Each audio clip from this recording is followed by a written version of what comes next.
സുഹൃത്തുക്കളെ, നമ്മളിന്ന് ഒരു Eway ബില്ലിൽ എങ്ങനെ രജിസ്റ്റർ ചെയ്യാൻ നോക്കാം. Eway ബിൽ രജിസ്ട്രേഷന് വേണ്ടിയിട്ടുള്ള സൈറ്റുകളാണ് ewaybill.nic.in അല്ലെങ്കിൽ ewaybill.gst.gov.in എന്നീ രണ്ട് സൈറ്റുകൾ. ഈ സൈറ്റുകളിൽ കയറിയിട്ട് ഈ സൈറ്റുകളിൽ നമ്മുടെ GST നമ്പർ കൊടുക്കുകയോ അല്ലെങ്കിൽ GST ഇല്ലാത്ത ട്രാൻസ്പോർട്ടർ ആണെങ്കിൽ അവർക്ക് ട്രാൻസ്പോർട്ടർ ID ജനറേറ്റ് ചെയ്തിട്ട് Eway ബിൽ ജനറേറ്റ് ചെയ്യുന്നതിനുള്ള ട്രാൻസ്പോർട്ടർ ID ജനറേറ്റ് ഒക്കെ ചെയ്യാം. അപ്പോൾ ആദ്യം വേണ്ടത് നമ്മൾ ഈ രണ്ട് സൈറ്റിൽ ewaybill.nic.in അല്ലെങ്കിൽ ewaybill.gst.gov.in ഇത് ഏതെങ്കിലും ഒരു സൈറ്റിൽ കയറി ഈ Eway ബില്ലിൽ രജിസ്റ്റർ ചെയ്യുകയാണ്. കൂടുതൽ വീഡിയോ എൻ്റെ അഡ്രസ്സാണ് youtube.com/joykorati എന്നുള്ള ഒരു യൂട്യൂബ് ചാനലിൽ നിങ്ങൾക്ക് എൻ്റെ വീഡിയോ കാണാം. എന്തായാലും നമുക്ക് അങ്ങനെ രജിസ്റ്റർ ചെയ്യാൻ നോക്കാം. ആദ്യം രജിസ്റ്റർ ചെയ്യുന്നതിന് വേണ്ടിയിട്ട് ആദ്യം നമ്മൾ ewaybill.nic.in എന്ന സൈറ്റിൽ കയറുകയാണ്. അതിൽ കയറി കഴിഞ്ഞാൽ ആ സൈറ്റിലേക്ക് ഇങ്ങനെ ഒരു വരും. അതിലേക്ക് നമ്മൾ ewaybill.nic നമ്മൾ ഒരു മിനിറ്റ് കാത്തിക്കണം. സെർവറിൻ്റെ ബിസി അനുസരിച്ച് ഒരു മിനിറ്റ് കാത്തിക്കണം. അപ്പോൾ സെർവർ ഏതാണ്, free server ഏതാണെന്നാൽ Ewaybill N8010, N8012, N81, N82, N83 അങ്ങനെ സെർവറുകളുണ്ട്. അതിലേത് സെർവറാണ് ഫ്രീ എന്നുള്ളതിൻ്റെ അടിസ്ഥാനത്തിൽ ആ സെർവറിലേക്ക് അത് പിന്നെ രജിസ്ട്രേഷൻ്റെ മെനു തുറന്നു വരുന്നതാണ്. നമുക്ക് ചില സെർവർ ചില സമയത്ത് ബിസി ആയിരിക്കാം. അപ്പോൾ അങ്ങനെ കിട്ടാത്ത സാഹചര്യത്തിൽ നമ്മൾ ഒരിക്കൽ കൂടി Ewaybill സൈറ്റ് എടുക്കുക. അപ്പോൾ മറ്റൊരു സ്പീഡുള്ള സെർവറിലേക്ക് പെട്ടെന്ന് കയറാനായിട്ട് സാധിക്കും. ഇങ്ങനെ വരുമ്പോൾ ഇവിടെ വലതുവശത്ത് കാണാൻ നമുക്ക് user name, password, captcha entry ചെയ്യാനുള്ളതുണ്ട്. അതുപോലെ തന്നെ forgot user name, forgot password തുടങ്ങിയ മെനുകളൊക്കെ ഉണ്ട്. ഇതിനടിയിലായിട്ട് Ewaybill രജിസ്ട്രേഷൻ എന്നുള്ള മെനു കാണാം. അതുപോലെ എൻറോൾമെൻറ്റ് ട്രാൻസ്പോർട്ടേഴ്സ് എന്നുള്ള ഒരു മെനു കാണാം. എൻറോൾമെൻറ്റ് സിറ്റീസിന് കാണാം. ഫോർഗോട്ട് ട്രാൻസ്പോർട്ടർ ID എന്നുള്ളത് കാണാം. ഇവിടെ നമ്മൾ ഏറ്റവും ആദ്യം Ewaybill രജിസ്ട്രേഷന് വേണ്ടി നമ്മൾ ചെയ്യേണ്ടത് Ewaybill രജിസ്ട്രേഷൻ എന്നുള്ള സൈറ്റിൽ പോയിട്ട് Ewaybill വേണ്ടിയിട്ട് രജിസ്റ്റർ ചെയ്യുകയാണ്. Ewaybill രജിസ്റ്റർ ചെയ്യാനായിട്ട് അപ്പോൾ അതിനായിട്ട് നമ്മൾ ഇവിടെ Ewaybill ക്ലിക്ക് ചെയ്യുന്നു. Ewaybill രജിസ്ട്രേഷൻ എന്നുള്ള മെനു ക്ലിക്ക് ചെയ്യുന്നു. അപ്പോൾ ഇതുപോലെ തന്നെ ഉള്ളൊരു വിൻഡോ വരുന്നു. ഇവിടെ നമ്മൾ എൻ്റർ GSTനും ക്യാപ്ച അടിക്കാനുള്ള ഒരു പോർഷൻ നമുക്ക് കാണാം. ഇവിടെ നമ്മളൊരു GSTനായിട്ട് ടെസ്റ്റിങ്ങിന് വേണ്ടി അടിക്കുകയാണ്. ഇവിടെ നമ്മൾ അടിക്കുന്നു, ക്യാപ്ച അടിക്കുന്നു, ഗോ കൊടുക്കുന്നു. ഗോ കൊടുത്ത ഉടനെ നമ്മൾ GST കോമൺ പോർട്ടലിൽ രജിസ്റ്റർ ചെയ്ത, അതായത് gst.gov.in എന്നുള്ള വെബ്സൈറ്റിൽ നേരത്തെ നമ്മൾ GSTന് എടുക്കുമ്പോൾ ഉപയോഗിച്ച അതേ ഡാറ്റ ഓട്ടോമാറ്റിക്കായിട്ട് ഇവിടെ പോപ്പുലേറ്റ് ചെയ്ത് വരുന്നു. ഇവിടെ നമ്മൾ GST നമ്പർ, പേര്, അതുപോലെ തന്നെ ആപ്ലിക്കേഷൻ്റെ name, trade name, full address ഇതെല്ലാം ഓട്ടോമാറ്റിക്കായിട്ട് ഇവിടെ പോപ്പുലേറ്റ് ചെയ്ത് വരികയാണ്. അതുപോലെ തന്നെ ഇമെയിൽ ഐഡിയും ഇവിടെ കാണാം. നമ്മളവിടെ കൊടുത്ത ഇമെയിൽ ഐഡിയും മൊബൈൽ നമ്പറും ഇവിടെ കാണാം. ഇനി നമ്മൾ സെൻഡ് OTP എന്നുള്ള ബട്ടൺ ക്ലിക്ക് ചെയ്യുക. സെൻഡ് OTP എന്ന ബട്ടൺ ക്ലിക്ക് ചെയ്യുമ്പോൾ മൊബൈലിലേക്കും ഇമെയിലിലേക്കും ഒരേ OTP തന്നെയാണ് പോവുക. സെൻഡ് OTP കൊടുക്കുന്നു, മൊബൈലിലേക്കും ഇമെയിലിലേക്കും OTP പോകുന്നു. OTP പോയി കഴിഞ്ഞാൽ അതിനടുത്ത് എൻ്റർ OTP എന്നുള്ള ഒരു സ്ക്രീൻ കാണാം. അതിൽ നമ്മൾ ഏതാണോ OTP ആ OTP അടിച്ചു കൊടുക്കുക. OTP അടിച്ചു കഴിഞ്ഞാൽ വെരിഫൈ OTP കൊടുക്കും. യൂസർ നെയിം, പാസ്വേഡ് ക്രിയേറ്റ് ചെയ്യാനുള്ള ഒരു മെനു വരും. ഇത്രയാണ് ഇതിൻ്റെ രജിസ്ട്രേഷൻ്റെ ഭാഗമായിട്ട് പറയാനുള്ളത്. ഇനി ഓക്കെ, നമ്മൾ എങ്ങനെയാണ് ഇതിനകത്ത് രജിസ്റ്റർ ചെയ്ത് ലോഗിൻ ചെയ്യാൻ? ഞാനൊരു യൂസർ ID പാസ്വേഡ് ക്രിയേറ്റ് ചെയ്തിട്ടുണ്ട്. ആ യൂസർ ID പാസ്വേഡ് വെച്ചിട്ട് ഞാൻ കയറുന്നത് എങ്ങനെയാണെന്ന് നോക്കാം.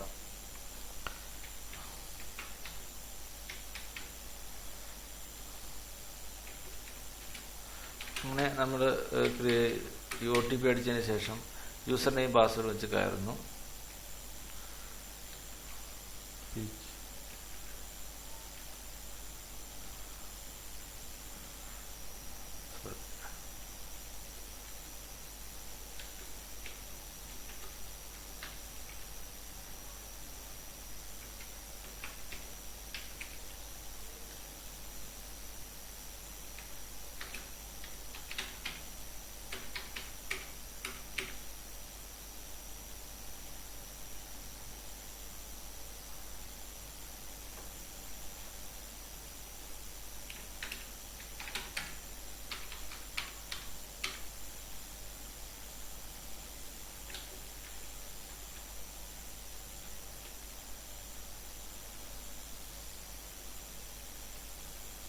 നമ്മുടെ യൂസർ നെയിം, പാസ്വേഡും ഉപയോഗിച്ച് കയറിയിരിക്കുകയാണ്.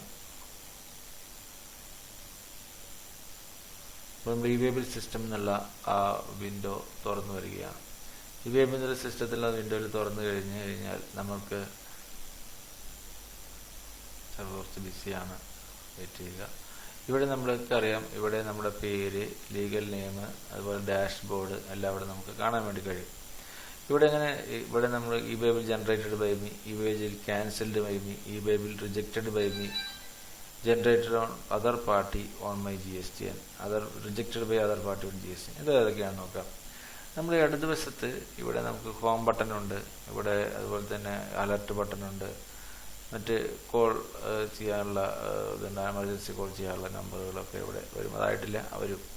അപ്പോൾ ഇവിടെ നമുക്ക് ലെഫ്റ്റ് സൈഡിൽ കാണാം ഇവേ ബിൽ എന്നുള്ളൊരു മെനു കാണാം. തൊട്ട് താഴെ കൺസോൾഡ് ഇവേ ബിൽ കാണാം, റിജക്റ്റ് ഇവേ ബിൽ കാണാം, ഈ റിപ്പോർട്ട്സ് കാണാം, മൈ മാസ്റ്റേഴ്സ് കാണാം, യൂസർ മാനേജ്മെന്റ് കാണാം, രജിസ്ട്രേഷൻ കാണാം, അപ്ഡേറ്റ് കാണാം, ഗ്രീവൻസ് കാണാം. ഇതെന്താണെന്ന് നമുക്ക് പെട്ടെന്ന് നോക്കാം. ഇവേ ബില്ലിലെ പ്രത്യേകത എന്ന് പറഞ്ഞു കഴിഞ്ഞാൽ ഇവേ ബില്ലില് നേരത്തെ പറഞ്ഞ പോലെ 50,000 അതിൽ കൂടുതലോ ഉള്ള ഒരു സാധനങ്ങൾ കേരളത്തിനകത്തോ കേരളത്തിന് പുറത്തേക്കോ അത് പുറത്തുനിന്ന് ഇങ്ങോട്ട് കൊണ്ടുവരുമ്പോഴോ ഇൻട്രാ സ്റ്റേറ്റിനോ ഇവേ ബിൽ നിർബന്ധമാണ്. ഏകദേശം 152ഓളം കമ്മോഡിറ്റികളെ ഇവേ ബിൽ എടുക്കുന്നതിൽ നിന്ന് ഒഴിവാക്കിയിട്ടുണ്ട്. അതുപോലെ തന്നെ മോട്ടോർ ഇല്ലാത്ത വാഹനത്തിൽ സാധനം കൊണ്ടുപോകുമ്പോഴും ഇവേ ബിൽ എടുക്കുന്നതിൽ ഒഴിവാക്കിയിട്ടുണ്ട്. അതല്ലാതെ ഇവേ ബില്ലിന് യാതൊരുവിധ എക്സെപ്ഷനും ഇല്ല എന്ന് കൂടി അറിയുക. ഉദാഹരണമായിട്ട് ഒരു വ്യാപാരി അയാളുടെ തന്നെ സാധനം പിന്നെ സ്റ്റോക്ക് ട്രാൻസ്ഫർ ആയിട്ട് തൊട്ടടുത്ത ബ്രാഞ്ചിലേക്ക് കൊണ്ടുപോകുമ്പോഴോ അയാളുടെ സാധനം വിൽക്കുമ്പോഴോ ഒക്കെ 50,000 കവിഞ്ഞാൽ ഇവേ ബിൽ നിർബന്ധമാണ്, റൂൾ 138 പ്രകാരം. അതുപോലെ തന്നെ ഒരു വ്യാപാരിയുടെ ഒരു വാഹനത്തിൽ 50,000 കൂടുതൽ സാധനങ്ങൾ, പല വ്യാപാരികളുടെയോ ഒരു വ്യാപാരിയുടെ തന്നെയോ എല്ലാ സാധനങ്ങളും കൂടി എല്ലാ ബില്ലുകളും കൂടി ഒരു 50,000 കൂടുതലാണെങ്കിലും ഇവേ ബിൽ നിർബന്ധമാണ്. ഇങ്ങനെ 50,000 മേലെ നിർബന്ധമാണ്. അതുപോലെ തന്നെ സാധനങ്ങൾ 152 കമ്മോഡിറ്റിയിലൊഴികെ എല്ലാ സാധനങ്ങൾക്കും ഇവേ ബിൽ നിർബന്ധമാണ്. സ്റ്റോക്ക് ട്രാൻസ്ഫർ ആയാലും ശരി, ജോബ് വർക്കിന് കൊണ്ടുപോയാലും ശരി, സെയിൽസ് ആയാലും ശരി, എല്ലാം ഇവേ ബിൽ നിർബന്ധമാണ്. അതുപോലെ തന്നെ ഇവേ ബിൽ ആർക്കൊക്കെ എടുക്കാം? ഇവേ ബില്ല് ഒരു കൺസൈനർക്ക് എടുക്കാം, കൺസൈനർക്ക് എടുക്കാം, ട്രാൻസ്പോർട്ടർക്ക് എടുക്കാം. കൺസൈനർക്കാണ് പ്രാമുഖ്യം. കൺസൈനർ എടുത്തില്ലെങ്കിൽ കൺസൈനർ എടുക്കണം, രണ്ടുപേരും എടുത്തില്ലെങ്കിൽ ട്രാൻസ്പോർട്ടർ എടുക്കണം. ഇത് നിർബന്ധമാണ്. അതുപോലെ തന്നെ ഇവേ ബില്ലിന്റെ വാലിഡിറ്റിയാണ്. ഇവേ ബില്ല് വാലിഡിറ്റി എന്ന് പറയുന്നത് ഇവേ ബില്ലിൽ വാഹന നമ്പർ എൻട്രി ചെയ്യാൻ ഒരു പാർട്ടുണ്ട്. ഇവേ ബില്ല് 3 പാർട്ടാണുള്ളത്. ഒന്ന് ടൈറ്റിൽ പാർട്ട് അഥവാ ഹെഡിങ് പാർട്ട്, രണ്ടാമത് വരുന്നത് part A, invoice details, commodity details, party details എല്ലാം വരുന്നത് പാർട്ട് എ. ദെൻ വാഹന ഡീറ്റെയിൽസ് പാർട്ട് ബി. അതായത് ടൈറ്റിൽ പാർട്ടിൽ വരുന്നത് ഇവേ ബിൽ നമ്പറും വാലിഡിറ്റിയും QR കോഡും. പാർട്ട് എയിൽ വരുന്നത് commodity details, consignee details, quantity, value, invoice number, date തുടങ്ങിയ കാര്യങ്ങളാണ് പാർട്ട് എയിൽ വരിക. പാർട്ട് ബിയിൽ വരിക ട്രാൻസ്പോർട്ടർ ആരാണ്, ഏത് വാഹനത്തിലാണ് തുടങ്ങിയ കാര്യങ്ങൾ, വാഹനങ്ങൾ മാറ്റിയ വിവരങ്ങൾ, ഇതെല്ലാം പാർട്ട് ബിയിലാണ് വരിക. ഇവിടെ ഒരു ശ്രദ്ധിക്കേണ്ട കാര്യം, ഒരു ഇവേ ബില്ലിന് ഒരു വാലിഡിറ്റി ഉണ്ട്. ഈ വാലിഡിറ്റി എന്ന് പറയുന്നത് ഓരോ 100 കിലോമീറ്റർ അല്ലെങ്കിൽ അതിന്റെ പാർട്ടിന് ഒരു ദിവസം. ഉദാഹരണമായിട്ട് 320 കിലോമീറ്ററാണ് ഒരാൾക്ക് സാധനം ട്രാൻസ്പോർട്ട് ചെയ്തിട്ടെങ്കിൽ അതിന് 100 + 100 + 100 + 20 4 ദിവസത്തെ വാലിഡിറ്റി കിട്ടും. 160 ആണെങ്കിൽ 100 + 60 2 ദിവസം, 220 ആണെങ്കിൽ 100 + 100 + 20 3 ദിവസം, അങ്ങനെ വാലിഡിറ്റി കിട്ടും. അങ്ങനെ ഓരോ ദിവസത്തെയും വാലിഡിറ്റി, നമ്മൾ എത്ര ദിവസം വാലിഡിറ്റി എന്നുള്ളതെല്ലാം നിശ്ചയിക്കപ്പെടുന്നത്. ഓക്കെ, അപ്പോൾ ഇങ്ങനെ വാലിഡിറ്റി നിശ്ചയിക്കപ്പെടുന്നു. ഈ വാലിഡിറ്റി അനുസരിച്ച് ആണ് വാലിഡിറ്റി പീരീഡിനുള്ളിൽ സാധനം ട്രാൻസ്പോർട്ട് ചെയ്തിരിക്കണം. ഇവിടെ ശ്രദ്ധിക്കേണ്ട കാര്യം, ഒരു ട്രാൻസ്പോർട്ടർ ആണ് ഈ സാധനം ട്രാൻസ്പോർട്ട് ചെയ്യാനായിട്ട് ഓതറൈസ് ചെയ്യുന്നത്, അല്ലെങ്കിൽ ഒരു വ്യാപാരി ഓതറൈസ് ചെയ്യുമെങ്കിൽ ഈ ട്രാൻസ്പോർട്ടറുടെ ഗോഡൌൺ വരെ ഇവേ ബില്ലിന്റെ പാർട്ട് ബിയിൽ വാഹനത്തിന്റെ ട്രാൻസ്പോർട്ടർ ID മാത്രം എൻട്രി ചെയ്തുകൊണ്ട് ട്രാൻസ്പോർട്ട് ചെയ്യാം. അതിനുശേഷം ഈ ട്രാൻസ്പോർട്ടർ അയാളുടെ വെഹിക്കിൾ അപ്ഡേറ്റ് ചെയ്ത് പാർട്ട് ബിയിൽ അപ്ഡേറ്റ് ചെയ്ത് ഇയാൾ വാഹനം ഈ ട്രാൻസ്പോർട്ടർ എന്നാണോ ചരക്ക് കൊണ്ടുപോകുന്നത് അപ്പോൾ വാഹനം അപ്ഡേറ്റ് ചെയ്യുമ്പോൾ മാത്രമേ ഈ ഇവേ ബില്ലിന്റെ വാലിഡിറ്റി സ്റ്റാർട്ട് ചെയ്യുന്നുള്ളൂ. അപ്പോൾ ഇങ്ങനെ ട്രാൻസ്പോർട്ടർ ID മാത്രം കൊടുത്ത് ജനറേറ്റ് ചെയ്യുന്ന ഇവേ ബില്ലിന് പകരം ജനറേറ്റ് ചെയ്യുന്ന ഇവേ സ്ലിപ്പ് എന്ന് പറയുന്നു. ഇവേ സ്ലിപ്പ് ഉപയോഗിച്ച് ട്രാൻസ്പോർട്ടറുടെ പ്രിമൈസസ് വരെ, അഥവാ ട്രാൻസ്പോർട്ടറുടെ ഓഫീസ് വരെ, ഗോഡൌൺ വരെ ഇയാൾക്ക് ഈ സാധനം 10 കിലോമീറ്ററുള്ള ഡിസ്റ്റൻസിലേക്ക് ട്രാൻസ്പോർട്ട് ചെയ്യാം. അത് വാലിഡിറ്റി ഇല്ലാത്ത ഇവേ ബിൽ സ്ലിപ്പ് ഉപയോഗിച്ച് ചെയ്യാം. അല്ലാതെയുള്ള എല്ലാവിധ സപ്ലൈക്കും 10 കിലോമീറ്റർ താഴെയാണെങ്കിൽ പോലും അത് ഇവേ ബിൽ എടുക്കേണ്ടതാണെങ്കിൽ ഇവേ ബിൽ എടുത്തേ പറ്റൂ. സെയിൽസ് ആണെങ്കിലും ശരി, സ്റ്റോക്ക് ട്രാൻസ്ഫർ നിലവിലുള്ള നിയമപ്രകാരം. അപ്പോൾ ഓർക്കുക, 10 കിലോമീറ്റർ താഴെയാണോ എന്നുള്ളതുകൊണ്ട് ഇവേ ബിൽ ഒഴിവാക്കപ്പെടുന്നില്ല. ആകെ ഉള്ള ഒരു എക്സെപ്ഷൻ എന്ന് പറയുന്നത് ഈ ട്രാൻസ്പോർട്ടർ പ്രിമൈസസിലേക്ക് പാർട്ട് ബിയിൽ വാഹന നമ്പർ എൻട്രി ചെയ്യാതെ കൊണ്ടുപോകാം. അത് ഇവേ ബില്ലല്ല, ഇവേ സ്ലിപ്പ് എന്നാണ് അറിയപ്പെടുക. ഇവേ സ്ലിപ്പ് ഉപയോഗിച്ച് 10 കിലോമീറ്റർ വരെ നമുക്ക് സാധനങ്ങൾ കൊണ്ടുപോകാം. ഇനി ഇങ്ങനെ ഇവേ ബിൽ ജനറേറ്റ് ചെയ്യുമ്പോൾ ഇവിടെ എങ്ങനെയാണ് ഈ ഫസ്റ്റ് കാണുന്നത് ഇവേ ബിൽ ന്യൂ, ജനറേറ്റ് ന്യൂ. അതുപോലെ തന്നെ ഇതിന് കൂടെ മനസ്സിലാക്കേണ്ട ഒരു കാര്യം എന്ന് പറഞ്ഞു കഴിഞ്ഞാൽ ഇവേ ബിൽ ഒരിക്കലും എടുത്തു കഴിഞ്ഞാൽ എടുത്ത ആൾക്ക്, കൺസൈനർ ആയിക്കോട്ടെ, കൺസൈനി ആയിക്കോട്ടെ, ട്രാൻസ്പോർട്ടർക്ക് ആരാണോ എടുത്തത് ആ ക്രിയേറ്റർക്ക് അത് 24 മണിക്കൂറിനുള്ളിൽ ക്യാൻസൽ ചെയ്യാം. ക്യാൻസൽ ചെയ്യേണ്ട സാഹചര്യം എന്ന് പറഞ്ഞാൽ നമ്മൾ ഇവേ ബിൽ എടുത്തു, അതിലെന്തെങ്കിലും ഡാറ്റ എൻട്രി തെറ്റിപ്പോയി, അതല്ലെങ്കിൽ ഇവേ ബിൽ എടുത്തു, അതിൽ എന്തെങ്കിലും ഓർഡർ ക്യാൻസലായിപ്പോയി, ട്രാൻസ്പോർട്ട് ചെയ്യുന്നതിന് മുമ്പ് ഓർഡർ ക്യാൻസലായിപ്പോയി, അല്ലെങ്കിൽ വേറെ ഏതെങ്കിലും കാരണവശാൽ ഒരു ഓർഡർ പിന്നെ വാഹനം ട്രാൻസ്പോർട്ട് ചെയ്യാൻ ഹർത്താൽ, ബന്ദ് തുടങ്ങിയ കാരണങ്ങളാൽ വാഹനം ട്രാൻസ്പോർട്ട് ചെയ്യാൻ പറ്റാതെ പോയി. ഇത്തരം ഒഴിവാക്കാനാവാത്ത സാഹചര്യത്തിൽ ഇവേ ബിൽ നമുക്ക് അത് ക്യാൻസൽ ചെയ്യാം. ഒരിക്കൽ ജനറേറ്റ് ചെയ്ത് ഇവേ ബിൽ 24 മണിക്കൂർ ക്യാൻസൽ ചെയ്യാം. ഇവിടെ ക്യാൻസൽ ചെയ്യുമ്പോൾ ശ്രദ്ധിക്കേണ്ട കാര്യം, ഏതെങ്കിലും സാധനം വണ്ടിയിൽ കയറ്റി സാധനം കുറച്ച് ദൂരം ട്രാൻസ്പോർട്ട് ചെയ്തു, ഏതെങ്കിലും ടാക്സ് ഓഫീസർ അത് വെരിഫൈ ചെയ്ത് കഴിഞ്ഞാൽ പിന്നെ അത് സോഫ്റ്റ്വെയർ ആപ്പ് വെച്ചിട്ടാണ് വെരിഫൈ ചെയ്ത് കഴിഞ്ഞാൽ പിന്നെ ആ ബിൽ ക്യാൻസൽ ചെയ്യാൻ അധികാരമില്ല എന്നുകൂടി മനസ്സിലാക്കുക. അതുപോലെ തന്നെ ഒരാളൊരു ഇവേ ബിൽ എടുത്തു, സെക്കൻഡ് പാർട്ടി, കൺസൈനർ ആയിക്കോട്ടെ, ആരായിക്കോട്ടെ, സെക്കൻഡ് പാർട്ടി അത് റിജക്റ്റ് ചെയ്യുകയാണ് നിൽക്കുക. അയാളത് അല്ല എൻ്റേതല്ല, ഞാനായിട്ട് ബന്ധപ്പെട്ട ഒരു ഓർഡറോ പർച്ചേസോ അല്ല എന്നൊക്കെ പറഞ്ഞ് അയാളത് റിജക്റ്റ് ചെയ്യുകയാണെങ്കിൽ അത് 72 മണിക്കൂറിനുള്ളിൽ റിജക്റ്റ് ചെയ്തിരിക്കണം. 72 മണിക്കൂറിന് റിജക്റ്റ് ചെയ്തില്ല എങ്കിൽ അത് അയാളുടെ ആയിട്ട് കരുതപ്പെടും. അയാളുടെ പർച്ചേസ്, ഒരു കൺസൈനർ ഒരു ഇവേ ബിൽ എടുത്തു, കൺസൈനി അത് 72 മണിക്കൂറിൽ റിജക്റ്റ് ചെയ്തിട്ടില്ല എങ്കിൽ അത് അയാളുടെ ഇവേ ബില്ലായിട്ട്, അയാളുടെ പർച്ചേസായിട്ട് കണക്കാക്കും. അത് പിന്നെ അസസ്മെന്റിലേക്കും ഒക്കെ വരാം. അതുപോലെ തന്നെ 72 മണിക്കൂറിന്റെ പരിധി എന്ന് പറയുന്നത് ടാക്സ് ഓഫീസർ വെരിഫൈ ചെയ്താൽ പോലും ഈ 72 മണിക്കൂറിനുള്ളിൽ ഇത് ക്യാൻസൽ ചെയ്യാവുന്നതാണ്. അതുകൊണ്ട് 72 മണിക്കൂറിനുള്ളിൽ ഈ എടുത്ത ആൾക്ക്, സെക്കൻഡ് പാർട്ടികൾക്കൊക്കെ SMS അലർട്ടായിട്ടും ഈ ഓൺലൈൻ അലർട്ടായിട്ടും ലഭിക്കും. ആ അലർട്ടിന്റെ അടിസ്ഥാനത്തിൽ അവർക്ക് ഇത് ക്യാൻസൽ ചെയ്യാവുന്നതാണ്. അതുപോലെ തന്നെ ഇവിടെ നമുക്ക് കാണാം അപ്ഡേറ്റ് പാർട്ട് ബി വെഹിക്കിൾ. ബൈക്കിൽ എന്ന് പറഞ്ഞു കഴിഞ്ഞാൽ നമ്മളൊരു വാഹനത്തിൽ വണ്ടിയിൽ ഒരു ഇവേ ബിൽ ജനറേറ്റ് ചെയ്തു, അല്ലെങ്കിൽ നമുക്ക് ട്രാൻസ്പോർട്ടർ അടുത്തേക്ക് പിന്നെ ഉള്ള ഒരു ഇവേ സ്ലിപ്പ് ജനറേറ്റ് ചെയ്ത് കൊടുത്തു. ഇവിടെ വണ്ടിയിൽ കയറ്റുന്നു. അതുപോലെ തന്നെ ആ വണ്ടിയിൽ കയറ്റുമ്പോൾ ഇത് വെഹിക്കിൾ അപ്ഡേറ്റ് ചെയ്യണം. പുതിയ ഏതാണോ വണ്ടിയിലുള്ളത് അത് അപ്ഡേറ്റ് ചെയ്യണം. അതുപോലെ തന്നെ വഴിയിൽ ഇങ്ങനെ കുറച്ച് ദൂരം പോയി കഴിഞ്ഞ് അത് ട്രാൻസ്ഷിപ്പിന്റെ ഭാഗമായിട്ടോ ബ്രേക്ക് ഡൗണിന്റെ ഭാഗമായിട്ടോ വാഹനം മാറ്റി കയറ്റി ആണെങ്കിൽ അപ്പോഴും ഈ വെഹിക്കിൾ അപ്ഡേറ്റ് ചെയ്യണം. ഇങ്ങനെയുള്ള സാഹചര്യത്തിൽ ഈ വാഹനം ഓരോ ഘട്ടത്തിലും അപ്ഡേറ്റ് ചെയ്തുകൊണ്ടിരിക്കണം.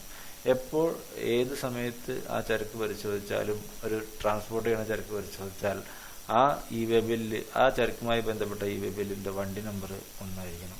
വാഹനം എത്ര മാറ്റിയായാലും ഇത് ഓരോ തവണ മാറ്റിക്കയറ്റുമ്പോഴും അത് ഇവേ ബില്ല് അപ്ഡേറ്റ് ചെയ്തിരിക്കണം. ഒരു കണ്ടീഷൻ തന്നെ അവസാനത്തെ 10 കിലോമീറ്റർ വരെ ഈ ഇളവ്, അതിനൊരു ഇളവുണ്ട്. അത് നിർബന്ധമല്ല. വാഹനം ഇവേ ബില്ല് അപ്ഡേഷൻ നിർബന്ധമല്ല, പാർട്ട് ബി അപ്ഡേഷൻ നിർബന്ധമല്ല.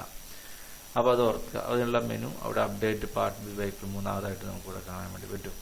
അതുപോലെ തന്നെ അതിന്റെ കൂട്ടത്തിലൊരു കാര്യം പറയും, ഈ ജനറേറ്റ് ബൾക്ക് എന്നൊരു മെനു ഉണ്ട്. ഈ ബൾക്ക് എന്നുള്ള മെനു എന്ന് പറഞ്ഞു കഴിഞ്ഞാൽ നമുക്ക് ഇവേ ബിൽ ഓൺലൈനായിട്ട് എടുക്കാൻ ഒരുപാട് സമയം എടുക്കുമോ എന്തെങ്കിലും ബുദ്ധിമുട്ടുള്ള ഒരുപാട് ഇവേ ബില്ലുകൾ 50, 100, 200, 300 ഒക്കെ ഇവേ ബില്ലുകൾ ദിവസവും ജനറേറ്റ് ചെയ്യുന്ന ആളുകൾക്ക് ബൾക്ക് ടൂൾ ഉപയോഗിച്ചിട്ട് ഇവേ ബിൽ ജനറേറ്റ് ചെയ്യാം. ഒരു എക്സൽ ഷീറ്റ് മാക്രോ എനേബിൾ ചെയ്ത VB മാക്രോ എനേബിൾ ചെയ്ത എക്സൽ ഷീറ്റ് ഡൗൺലോഡ് ചെയ്യുക. അതിൽ ഡാറ്റ എൻട്രി നടത്തിയതിനു ശേഷം JSON ഫയൽ ക്രിയേറ്റ് ചെയ്യുക. ഈ JSON ഫയൽ പോർട്ടലിൽ അപ്ലോഡ് ചെയ്ത് കഴിഞ്ഞാൽ ഓരോ എൻട്രിക്ക് തത്തുല്യമായിട്ടുള്ള ഇവേ ബിൽ ജനറേറ്റ് ചെയ്ത് തരും. ആ ഇവേ ബിൽ നമ്പർ വെച്ചിട്ട് നമുക്ക് ബില്ലുകൾ ജനറേറ്റ് ചെയ്യാം. ഇതാണ് ബൾക്ക്. അതുപോലെ അപ്ഡേറ്റ് വെഹിക്കിൾ. അതുപോലെ തന്നെ എക്സ്റ്റെൻഡ് വാലിഡിറ്റി. ഇപ്പോൾ നേരത്തെ പറഞ്ഞു വാലിഡിറ്റിയുടെ കാര്യം പറഞ്ഞു. ഒരു 100 കിലോമീറ്ററിന് വാലിഡിറ്റി ഉണ്ട്, 250 കിലോമീറ്റർ 3 ദിവസം വാലിഡിറ്റി എന്നൊക്കെ പറഞ്ഞു. ഇങ്ങനെ ഉള്ള വാലിഡിറ്റി പീരീഡിനുള്ളിൽ ഇത് ട്രാൻസ്പോർട്ട് ചെയ്ത് സ്ഥാനത്തെത്തിക്കാൻ സാധിച്ചില്ല. വളരെ റെയർ ആയിട്ടുള്ള കണ്ടീഷൻസ് അത് വരാം. ഒരു ഉദാഹരണമായിട്ട് നാച്ചുറൽ കലാമിറ്റി വരാം, മറ്റേ ഫ്ലഡ്, അല്ലെങ്കിൽ വേറെ ഏതെങ്കിലും റോഡ് ബ്ലോക്കേഡ്, ഹർത്താൽ, അങ്ങനെയൊക്കെയുള്ള ചില നമ്മുടെ കൺട്രോളില്ലാത്ത പല സാഹചര്യത്തിലും അത് കണ്ടിന്യൂ ചെയ്യാൻ പറ്റാതെ വരാം.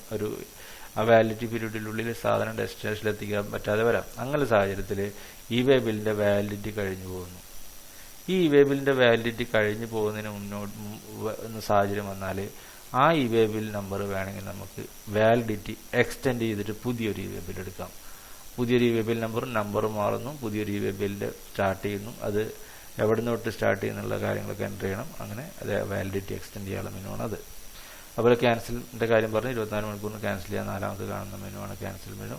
അതുപോലെ പ്രിന്റ് ഇവേ ബില്ല് പ്രിന്റ് ചെയ്യാവുന്നത്. ഇതുപോലെ തന്നെ നമുക്കൊരു ഇവേ ബില്ലിൻ്റെ പ്രത്യേകത എന്ന് പറഞ്ഞാൽ ഓരോ ഡോക്യുമെന്റിനും ഒരു ഇവേ ബില്ല് നിർബന്ധമാണ്. ഒരു വാഹനത്തിൽ 100 ബില്ല് അല്ലെങ്കിൽ 100 ഡോക്യുമെന്റ് 100 ഡോക്യുമെന്റ് സാധനങ്ങൾ, 100 ബില്ലുകളുടെ സാധനങ്ങൾ, 100 ഇൻവോയ്സിലെ സാധനങ്ങളൊക്കെ ഉണ്ടെങ്കിൽ 100 ഇവേ ബില്ല് ആവശ്യമാണ്. 100 ഇവേ ബിൽ എന്ന് പറഞ്ഞാൽ ഇവേ ബിൽ നമ്പർ ആവശ്യമാണ്. അതേസമയത്ത് 100 ഇവേ ബില്ല് പ്രിന്റ് ഔട്ടൊക്കെ എടുത്തു വെക്കുക എന്ന് പറഞ്ഞാൽ പ്രായോഗിക ബുദ്ധിമുട്ടുകളാണ് ഉണ്ടാവുക. അപ്പോൾ അത്തരം ബുദ്ധിമുട്ടുകൾ ഒഴിവാക്കാനായിട്ട് കൺസോളിഡേറ്റ് ഇവേ ബിൽ എന്നുള്ള സംവിധാനമുണ്ട്. കൺസോളിഡേറ്റ് ഇവേ ബിൽ എന്ന് പറഞ്ഞാൽ ഓരോ ഡോക്യുമെന്റും സെപ്പറേറ്റ് ഇവേ ബിൽ നടത്തി എടുത്തിരിക്കണം. എടുത്തിട്ട് ഓരോ ഇവേ ബിൽ നമ്പർ വെച്ചിട്ട് നമുക്ക് എല്ലാ ഇവേ ബില്ലുകളും വെച്ചിട്ട് കൺസോളിഡേറ്റഡ് ഇവേ ബിൽ എടുക്കാം. ഈ കൺസോളിഡേറ്റ് ഇവേ ബില്ല് പ്രിന്റ് ഔട്ട് മാത്രം വണ്ടിയിൽ വെച്ചാൽ മതി. 100 ബില്ലുണ്ടെങ്കിൽ 200 ബില്ലുണ്ടെങ്കിലും എല്ലാത്തിനും കൂടി കൺസോളിഡേറ്റഡ് ഇവേ ബില്ല് വാഹനത്തിൽ വെച്ചാൽ മതി. ഇതാണ് കൺസോളിഡേറ്റ്. അത് generate new, generate bulk, regenerate എന്ന് പറഞ്ഞാൽ നേരത്തെ പറഞ്ഞ പോലെ വാഹനം മാറ്റിക്കയറ്റുക തുടങ്ങിയ സാഹചര്യം വന്നാൽ റീജനറേറ്റ് ചെയ്യാൻ വേണ്ടി പറ്റും. അത് മൊത്തമായിട്ട് മാറ്റിക്കയറ്റും. ഉദാഹരണമായിട്ട് 100 ബണ്ടിൽ ഉള്ള വണ്ടിയിലുള്ള സാധനം കൊണ്ടുവരാണ്. ഈ 100 വണ്ടിയിൽ സാധനങ്ങൾ മാറ്റിയിട്ട് വേറെ ഒരു വണ്ടിയിലേക്ക് കയറ്റുകയാണ്. 100 ബണ്ടിൽ ഒന്നിച്ച് കയറ്റുകയാണ്. അത്തരം സാഹചര്യത്തിലാണ് റീജനറേറ്റ് ഉപയോഗിക്കുക. അതേസമയത്ത് ഒരു 100 ബണ്ടിൽ ഒരു വണ്ടിയിൽ കൊണ്ടുവന്നു, അതൊരു 50 വണ്ടിൽ ഒരു വണ്ടിയിലും 40 വണ്ടിൽ വേറെ വണ്ടിയിലും 10 വണ്ടിൽ വേറെ വണ്ടിയിലും ഒക്കെ ആണെങ്കിൽ നമ്മൾ റീജനറേറ്റ് മെനു വർക്ക് ചെയ്യില്ല. അതിന് പകരം വീണ്ടും കൺസോളിഡേറ്റ് ഇവേ ബിൽ മൂന്നിനും സെപ്പറേറ്റ് 3 വാഹനത്തിലേക്കാണ് മാറ്റി കയറ്റുമെങ്കിൽ 3 വാഹനത്തിലേക്ക് കയറ്റുന്ന ബില്ലുകൾക്കനുസൃതമായി കൺസോളിഡേറ്റ് ഇവേ ബില്ല് സെപ്പറേറ്റ് എടുക്കേണ്ടതാണ്. അപ്പോൾ റീജനറേറ്റ് എന്ന് പറഞ്ഞാൽ മൊത്തമായിട്ട് മാറ്റി കയറ്റും മാത്രമാണ് തൽക്കാലം ഇതിനകത്ത് സൗകര്യമുള്ളത്. പ്രിന്റ് അതിൻ്റെ പ്രിന്റാണ്. അതുപോലെ ബൾക്ക് ടൂൾ, അതുപോലെ എക്സലിന്റെ മാക്രോ നാവിഡ് ബൾക്ക് ടൂൾ കൺസോളിഡേറ്റിന് അവൈലബിൾ ആണ്. അത് കൂടുതൽ ആവശ്യമുള്ളവർക്ക് അത് ഉപയോഗിക്കാവുന്നതാണ്. പിന്നെ റിജക്റ്റ്, ഞാൻ പറഞ്ഞു റിജക്റ്റ് എന്ന് പറഞ്ഞു കഴിഞ്ഞാൽ സെക്കൻഡ് പാർട്ടി, അതായത് എടുക്കുന്ന ആളല്ല സെക്കൻഡ് പാർട്ടി, അല്ലെങ്കിൽ ട്രാൻസ്പോർട്ടർ എടുത്തു കഴിഞ്ഞാൽ 2 പാർട്ടികൾക്കും അത് ഞങ്ങളുടേതല്ല എന്ന് പറഞ്ഞിട്ട് 72 മണിക്കൂറിനുള്ളിൽ റിജക്റ്റ് ചെയ്യാനുള്ള മെനു ആണത്. റിപ്പോർട്ട്സ് മെനു നമുക്ക് എടുത്ത ഇവേ ബില്ലുകൾ കാണാനും അതിനൊക്കെ റിപ്പോർട്ട്സുകൾ എന്തൊക്കെയാണെന്ന് അറിയാൻ വേണ്ടിയിട്ടുള്ള മെനു ആണ് റിപ്പോർട്ട്സ്. അതിൽ ഔട്ട്വേർഡ് സപ്ലൈ, ഇൻവേർഡ് സപ്ലൈ തുടങ്ങിയ ഓരോ മെനുകളും സെപ്പറേറ്റ് ആയിട്ട് നമുക്ക് കിട്ടും. Cancelled eway bill, rejected eway bill by me എന്നുള്ളതാണ്. ഇതെല്ലാം ഞാൻ എടുത്ത ഇവേ ബില്ലുകളായിട്ടുള്ള റിപ്പോർട്ടുകളാണ്. അതുപോലെ തന്നെ eway bill others eway bill reports. Others eway bill reports എന്ന് പറഞ്ഞാൽ എൻ്റെ GST ഉപയോഗിച്ച് മറ്റാളുകൾ ഇവേ ബിൽ എടുത്തു എനിക്ക് സപ്ലൈ ചെയ്യാനോ, അല്ലെങ്കിൽ ഞാൻ സെക്കൻഡ് പാർട്ടി ആയിട്ട് പെടുന്ന ഇവേ ബില്ലുകളെല്ലാം ഓട്ടോമാറ്റിക്കായിട്ട് ജനറേറ്റ് ബൈ അതേഴ്സ് എന്നുള്ള ഇവേ ബിൽ റിപ്പോർട്ടിൽ വരും. Generate by eway bill others. അതുപോലെ തന്നെ അസൈൻ മീ ഫോർ ട്രാൻസ്പോർട്ട്. അതായത് ഇപ്പോൾ ഞാൻ ഉദാഹരണമായിട്ട് ഞാനൊരു ട്രാൻസ്പോർട്ടർ ആണെങ്കിൽ, അതല്ല എനിക്ക് വലിയൊരു വാഹനമുണ്ട്, ഞാൻ എൻ്റെ സുഹൃത്തിൻ്റെ കുറച്ച് സാധനങ്ങളും കൂടെ ആ വണ്ടിയിൽ കയറ്റിയിട്ട് ഞാൻ ട്രാൻസ്പോർട്ട് ചെയ്യാനായിട്ട് ഞാൻ അയാളോട് പറയുന്നു. അയാൾക്കും ഇതുപോലെ തന്നെ എൻ്റെ പേരിൽ ഇവേ ബിൽ അസൈൻ ചെയ്യാം, ട്രാൻസ്പോർട്ടേഷന് വേണ്ടി മാത്രം. അതുപോലെ ഞാൻ ട്രാൻസ്പോർട്ടർ ഏജൻസി ആണെങ്കിലും പല ആളുകൾക്കും എൻ്റെ പേരിൽ അസൈൻ ചെയ്യാം. അങ്ങനെ എൻ്റെ പേരിൽ അസൈൻ ചെയ്യപ്പെട്ട ഇവേ ബില്ലുകളുടെ ഡീറ്റെയിൽസ് ആണ് അസൈൻ ടു മീ ഫോർ ട്രാൻസ്പോർട്ടിൽ വരിക. അതുപോലെ തന്നെയാണ് മാസ്റ്റർ എന്ന് പറഞ്ഞു കഴിഞ്ഞാൽ നമ്മൾ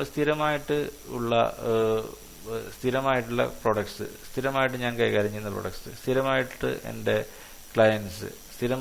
ക്ലയൻസ് കസ്റ്റമർ എന്നൊക്കെ പറഞ്ഞ ആളുകൾ, അതുപോലെ തന്നെ സ്ഥിരമായിട്ട് എനിക്ക് സാധനം തരുന്ന സപ്ലയേഴ്സ്, അത് സ്ഥിരമായിട്ട് ഞാൻ ആശ്രയിക്കുന്ന ട്രാൻസ്പോർട്ടേഴ്സ് തുടങ്ങിയ ആളുകളൊക്കെ ഒരു ബൾക്ക് ഫയലുകളിൽ ആഡ് ചെയ്ത്, ബൾക്ക് മെനു എന്ന് പറഞ്ഞാൽ ബൾക്ക് ഡാറ്റയിൽ ആഡ് ചെയ്ത് സൈറ്റിൽ സെർവറിൽ സൂക്ഷിച്ചാൽ ഡാറ്റ എൻട്രി വളരെ ഈസിയാണ്. അതെങ്ങനെയാണെന്ന് നമുക്ക് പിന്നീട് നോക്കാം. അപ്പോൾ ഇങ്ങനെ മൈ മാസ്റ്റേഴ്സ് എന്ന് പറഞ്ഞാൽ ഞാൻ സ്ഥിരമായിട്ട് കൈകാര്യം ചെയ്യുന്ന പ്രൊഡക്ട്സുകൾ, കമ്മോഡിറ്റികൾ, അതുപോലെ സ്ഥിരമായിട്ട് എൻ്റെ ക്ലയൻസ്, കസ്റ്റമേഴ്സ്, എനിക്ക് സാധനം തരുന്ന സപ്ലയേഴ്സ്, ട്രാൻസ്പോർട്ടേഴ്സ് ഒക്കെ നമുക്ക് മൈ മാസ്റ്റേഴ്സ് മെനുവിൽ ഇടുക. ഈ മൈ മാസ്റ്റേഴ്സ് മെനുവിൽ ഡാറ്റ എൻട്രി ഇട്ട് കഴിഞ്ഞാൽ നമുക്ക് ഡാറ്റ എൻട്രി സമയത്ത് അവിടെ നെയിമിൻ്റെ സ്ഥലത്ത് അവിടെ പേരടിക്കാനുള്ള കോളൊക്കെ ഉണ്ട്. ആ പേരടിക്കുന്ന സ്ഥലത്ത് പേരിൻ്റെ ആദ്യത്തെ 3 ലെറ്ററോ 2 ലെറ്ററോ അടിച്ചാൽ ഉടനെ തന്നെ ആ പേര് ഡ്രോപ്പ് ഡൗണിൽ വരും. അത് ക്ലിക്ക് ചെയ്ത് കഴിഞ്ഞാൽ ബാക്കി ഡാറ്റ എല്ലാം ഓട്ടോമാറ്റിക് ഫില്ലാവും. അപ്പോൾ നമുക്ക് ഒരു ഇവേ ബില്ല് നമുക്ക് ഒരു മിനിറ്റിന് താഴെ ഈ ഉള്ള ടൈം കൊണ്ട് എടുക്കാൻ വേണ്ടി സാധിക്കും. ഇതാണ് ഇതിനത് മൈ മാസ്റ്റേഴ്സ്. അതുപോലെ തന്നെ യൂസർ മാനേജർ എന്ന് പറഞ്ഞാൽ നമ്മൾ ഒരു യൂസറെ ക്രിയേറ്റ് ചെയ്തു, ഒരു മെയിൻ യൂസറായിട്ട് ക്രിയേറ്റ് ചെയ്തു, ഇവേ ബിൽ വെച്ചിട്ട് ക്രിയേറ്റ് ചെയ്തു. പക്ഷേ നമുക്ക് കുറേ സബ് സ്റ്റാഫുകളുണ്ടാവും, നമുക്ക് അസിസ്റ്റന്റുമാരുണ്ടാവും, അക്കൗണ്ടന്റുമാരുണ്ടാവും, അതുപോലെ തന്നെ നമുക്ക് കുറേ ബ്രാഞ്ചുകളുണ്ടാവും. ഈ ബ്രാഞ്ചുകളിലൊക്കെ സ്റ്റാഫുകളുണ്ടാവും. ഇങ്ങനെയുള്ള ആളുകളൊക്കെ നമുക്ക് ഓരോ സബ് യൂസറായിട്ട് ക്രിയേറ്റ് ചെയ്യാം. ഇങ്ങനെ സബ് യൂസറായിട്ട് ക്രിയേറ്റ് ചെയ്യുമ്പോൾ എന്ന് വെച്ച് കഴിഞ്ഞാൽ നമുക്ക് ക്രിയേറ്റ് സബ് യൂസർ ക്രിയേറ്റ് ചെയ്യുമ്പോൾ നമുക്ക് അവരെ ഓതറൈസ് ചെയ്യാം. അവർ ആ ബ്രാഞ്ചിന് അല്ലെങ്കിൽ മൊത്തം എല്ലാ സ്റ്റേറ്റിലെ എല്ലാ ബ്രാഞ്ചിന് അതിൽ ഈ വെബിൽ എടുക്കാൻ വേണ്ടി ഉപയോഗിക്കാം. അതുപോലെ തന്നെ അത് ഫ്രീസ് ചെയ്യാൻ, അതുപോലെ തന്നെ അവർക്കത് ക്യാൻസൽ ചെയ്യാനുള്ള ഓപ്ഷൻ കൊടുക്കാം. ഒരു ബ്രാഞ്ച് മാത്രമായിട്ട് ക്യാൻസൽ ചെയ്യാനുള്ള ഓപ്ഷൻ കൊടുക്കാം, മൊത്തമായിട്ട് കൊടുക്കാം, മൊത്തമായിട്ട് റിജക്റ്റ് ചെയ്യാനുള്ള ഓപ്ഷൻ കൊടുക്കാം. അങ്ങനെ തുടങ്ങിയ പല പല റോളുകളിലേക്ക് നമുക്ക് അവരെ സബ് യൂസറായിട്ട് ക്രിയേറ്റ് ചെയ്യാൻ പറ്റും. ഇങ്ങനെയുള്ള മെനുകളൊക്കെ വരുന്നതാണ് create sub user, free sub user, update sub user. Freeze എന്ന് പറഞ്ഞു കഴിഞ്ഞാൽ ഇപ്പോൾ ഒരു സബ് യൂസർ ക്രിയേറ്റ് ചെയ്തു, ഒരാൾക്ക് അധികാരം കൊടുത്തു, അയാൾ ഒരു മാസത്തേക്ക് ലീവ് എടുത്തു. അപ്പോൾ അയാൾ മാൽ പ്രാക്ടീസ് ഒന്നും നടത്താതിരിക്കാൻ വേണ്ടിയിട്ട് നമുക്ക് അയാളെ ഫ്രീസ് ചെയ്യാം. അതല്ല, ഇനി നിലവിലൊരു ഒരു ബില്ലിംഗ് സെക്ഷനിൽ ഒരാളെ മാറ്റിയിട്ട് വേറെ ഒരു സെക്ഷനിലേക്ക് മാറ്റി അയാൾക്ക് തൽക്കാലം ആവശ്യമില്ല, ഈ വെബിൽ ജനറേഷൻ ആവശ്യമില്ല, അത് അയാൾ ഉപയോഗിക്കാതിരിക്കാൻ വേണ്ടി നമുക്ക് തൽക്കാലം അയാളെ ഫ്രീസ് ചെയ്യാം. അതുപോലെ തന്നെ അയാൾക്ക് ഒരു ബ്രാഞ്ചിൻ്റെ മാത്രം ആയിട്ട് അധികാരമായിട്ട് കൊടുത്ത് ഫ്രീസ് ചെയ്യാം. ഇങ്ങനെയെല്ലാം കൊടുത്തു. ഓക്കെ, ശരി. അത് കഴിഞ്ഞ് അയാൾ ലീവ് കഴിഞ്ഞ് വന്നു, അയാളുടെ വിൻഡോ സെക്ഷനിലേക്കൊക്കെ വന്നാൽ നമുക്ക് അത് അപ്ഡേറ്റ് ചെയ്യാം, അയാളുടെ അധികാരങ്ങൾ തിരിച്ചു കൊടുക്കാം. അല്ലെങ്കിൽ നിലവിലുള്ള ഒരു ബ്രാഞ്ചിൻ്റെ മാത്രം അധികാരം ഉണ്ടായിരുന്ന ആളുകൾക്ക് ഒന്നിൽ കൂടുതൽ ബ്രാഞ്ചുകളോ അല്ലെങ്കിൽ സ്റ്റേറ്റ് മൊത്തമുള്ള ബ്രാഞ്ചുകളെ അയാൾക്ക് അധികാരം കൊടുക്കാം. തുടങ്ങിയെല്ലാം അപ്ഡേറ്റ് സബ് യൂസറാണ്. അതുപോലെ പാസ്വേഡ് മാറ്റാനുള്ളതാണ്. അതുപോലെ തന്നെ രജിസ്ട്രേഷൻ ഉണ്ട്. നമുക്ക് SMS വഴി, നമുക്ക് ഓൺലൈൻ അല്ലാതെ തന്നെ SMS വഴിയും ഈ വെബിൽ ജനറേറ്റ് ചെയ്യാം. SMS ഫോർമാറ്റൊക്കെ ഉണ്ട്. ആ ഫോർമാറ്റ് പ്രകാരം ഒരു നമ്പറിലേക്ക് SMS അയച്ചാൽ ഈ വെബിൽ നമ്പർ ജനറേറ്റ് ആവുന്നു. ആ നമ്പർ ജനറേറ്റ് ചെയ്യുന്നത് സ്പെസിഫൈഡ് മൊബൈൽ നമ്പറിനായിരിക്കണം. ആ നമ്പർ ആദ്യം രജിസ്റ്റർ ചെയ്യണം. IMEI നമ്പറും മൊബൈൽ നമ്പറൊക്കെ രജിസ്റ്റർ ചെയ്യേണ്ട ഒരു മെനുവാണ് ഫോർ SMS. ഫോൺ ആൻഡ്രോയിഡ് എന്ന് പറഞ്ഞ ഒരു ആപ്പ് ഉപയോഗിച്ചിട്ട് നമുക്ക് ഇത് ജനറേറ്റ് ചെയ്യാം. അതാണ് ആൻഡ്രോയിഡ്. അതുപോലെ GSP എന്ന് പറഞ്ഞാൽ ഗുഡ്സ് സുവിധ പ്രൊവൈഡർ രജിസ്റ്റർ ചെയ്യുന്നത്. API എന്ന് പറഞ്ഞു കഴിഞ്ഞാൽ നമുക്ക് ആപ്ലിക്കേഷൻ പ്രോഗ്രാം ഇൻ്റർഫേസ്, അഥവാ നമ്മുടെ സോഫ്റ്റ്വെയർ തന്നെ ഒരു ഈ വെബിൽ ജനറേറ്റ് ചെയ്യുന്ന സംവിധാനം, സോഫ്റ്റ്വെയർ ടൂള്. അതിനകത്ത് നമ്മുടെ അക്കൗണ്ടിങ് സോഫ്റ്റ്വെയർ, നമുക്കൊരു ബില്ലിംഗ് സോഫ്റ്റ്വെയർ ഉണ്ടെന്ന് വയ്ക്കുക, അല്ലെങ്കിൽ അക്കൗണ്ടിങ് സോഫ്റ്റ്വെയർ ഉണ്ടെങ്കിൽ നമ്മൾ അതിൽ നോക്കി വെബിൽ ഇൻവോയ്സ് ജനറേറ്റ് ചെയ്യുക, അല്ലെങ്കിൽ ഡെലിവറി ചലഞ്ച് ജനറേറ്റ് ചെയ്യുക. ഇവിടെ ഇങ്ങനെ നമ്മൾ ഡാറ്റ ഇതിനകത്ത് എൻ്റർ ചെയ്യുന്നു. ആദ്യം തന്നെ ഇൻവോയ്സ് ജനറേറ്റ് ചെയ്യുന്നു, എന്നിട്ട് ഇൻവോയ്സ് ഡാറ്റ വെച്ചിട്ട് ആദ്യം വീണ്ടും ഈ വെബിൽ പോർട്ടലിൽ പോയിട്ട് ഈ വെബിലെ ഡാറ്റ എൻ്റർ ചെയ്യുന്നു. അപ്പോൾ നമ്മൾ സെക്കൻഡ് ടൈം അത് റിപ്പീറ്റേഷൻ വരികയാണ് ഡാറ്റ. അപ്പോൾ ഇത്തരം സാഹചര്യത്തിൽ സെക്കൻഡ് ടൈം റിപ്പീറ്റേഷൻ്റെ ഡാറ്റ എൻട്രി ഒഴിവാക്കുന്നതിന് വേണ്ടിയിട്ട് ഇൻവോയ്സ് ഡാറ്റ അല്ലെങ്കിൽ മറ്റേതെങ്കിലും ഡാറ്റകൾ എൻട്രി ചെയ്യുന്ന സോഫ്റ്റ്വെയറിൽ തന്നെ ആ ഡാറ്റ എൻട്രിയോടൊപ്പം തന്നെ ഇത് API software, API link, application programme interface പ്രകാരം നമ്മൾ പോർട്ടലായിട്ട് കണക്ട് ചെയ്ത് കഴിഞ്ഞാൽ ആ ഡാറ്റ വെച്ചിട്ട് ഈ വെബിൽ നമ്പർ ഓട്ടോമാറ്റിക്കായി ജനറേറ്റ് വരികയും ആ വെബിൽ നമ്പർ നമുക്ക് ഇൻവോയ്സിൻ്റെ ഒപ്പം തന്നെ ഇൻവോയ്സിൽ തന്നെ പ്രിൻ്റ് ഔട്ട് എടുക്കാൻ വേണ്ടി സാധിക്കും. നമുക്ക് വേറെ സെപ്പറേറ്റ് ഈ വെബിലിൻ്റെ ആവശ്യമില്ല. ഈ വെബിൽ തന്നെ ഇൻവോയ്സിൻ്റെ അടിയിൽ തന്നെ ഇൻവോയ്സ് നമ്പർ, അടിയിൽ ഈ വെബിൽ നമ്പർ തുടങ്ങി ആ രീതിയിൽ തന്നെ നമുക്ക് പ്രിൻ്റ് ഔട്ട് എടുക്കാൻ വേണ്ടി പറ്റും. അതിന് ഡാറ്റ ഫുള്ള് പുഷ് സിസ്റ്റത്തിൽ കാണാൻ അതിനുള്ള പ്രോഗ്രാമാണ് API പ്രോഗ്രാം. അതുപോലെ തന്നെ അപ്ഡേറ്റ് മെനു എന്ന് പറഞ്ഞു കഴിഞ്ഞാൽ നമുക്ക് ഇപ്പോൾ നിലവിൽ നമ്മളിപ്പോൾ അറിയപ്പെടുന്ന ടാക്സ് പെയർ ആണ്. അപ്പോൾ ഈ ടാക്സ് പെയർ മാറി നമ്മളിപ്പോൾ ട്രാൻസ്പോർട്ടറായിട്ട് മൊത്തം, ഞാൻ ട്രാൻസ്പോർട്ട് മാത്രം കൈകാര്യം ചെയ്യുന്ന ആവണമെങ്കിൽ നമുക്ക് ട്രാൻസ്പോർട്ടറായിട്ട് അപ്ഡേറ്റ് ചെയ്യാം. അപ്പോൾ ഇവിടെ നമ്മൾ ടാക്സ് പെയർ എന്ന് മാറി ട്രാൻസ്പോർട്ടർ ആവും. അതുപോലെ തന്നെ നമ്മൾ തിരിച്ച് കുറേ ട്രാൻസ്പോർട്ടർ ഇത് കഴിഞ്ഞ് കുറച്ചും കൂടി ട്രേഡിംഗ് രംഗത്തേക്ക് കിടക്കുന്ന തിരിച്ച് വരണമെങ്കിൽ വീണ്ടും ഇവിടെ അപ്ഡേറ്റ് പോയിട്ട് ട്രാൻസ്പോർട്ടർ പോയിട്ട് അപ്ഡേറ്റ് ചെയ്തിട്ട് ട്രാൻസ്പോർട്ടർ ആവും. അപ്പോൾ നമ്മൾ OTP വരും, OTP യെസ് കൊടുത്താൽ ട്രാൻസ്പോർട്ടർ ആവും, നോ കൊടുത്താൽ വീണ്ടും ടാക്സ് പെയർ ആവും. അത്രേ ഉള്ളൂ. തിരിച്ച് വീണ്ടും അപ്ഡേറ്റ് ചെയ്യുമ്പോൾ വീണ്ടും സെക്കൻഡ് ടൈം OTP ചോദിക്കും. അതുപോലെ തന്നെ മൈ GST ഫ്രം CP എന്ന് പറഞ്ഞു കഴിഞ്ഞാൽ നമ്മൾ കോമൺ പോർട്ടലിൽ നമ്മൾ രജിസ്ട്രേഷൻ ഡാറ്റ കൊടുത്തു. അത് കഴിഞ്ഞ് നമ്മളൊരു കുറച്ച് നാൾ കഴിഞ്ഞപ്പോൾ ഡാറ്റ കുറച്ച് കോർ ഫീൽഡും നോൺ കോർ ഫീൽഡ് അമെൻമെൻറ്റ് പ്രകാരം ഡാറ്റ അപ്ഡേറ്റ് ചെയ്തു. അപ്പോൾ അങ്ങനെ ഡാറ്റ അപ്ഡേറ്റ് ചെയ്ത് കഴിഞ്ഞാൽ ഈ വെബിൽ പോർട്ടലിൽ ഓട്ടോമാറ്റിക് ഡാറ്റ അപ്ഡേറ്റ് ചെയ്യില്ല.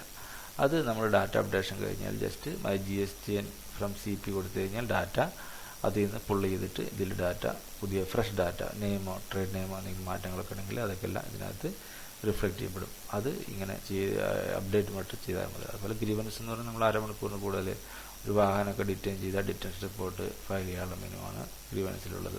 അപ്പോൾ നമുക്ക് എങ്ങനെയാണ് ഇവേ ബിൽ ജനറേറ്റ് ചെയ്യാൻ നോക്കാം. ആദ്യം നമ്മൾ ക്ലിക്ക് ചെയ്യുന്നു, ഒരു ജനറേറ്റ് ന്യൂ കൊടുക്കുന്നു. ജനറേറ്റ് ന്യൂ കൊടുത്തു കഴിഞ്ഞാൽ ഉടനെ തന്നെ ഇവേ ബിൽ ജനറേറ്റ് ചെയ്യാനുള്ള മെനു വരും. സോറി, സൈൻ ഔട്ടായി പോയി. റെഡി വെച്ച് കയറാം.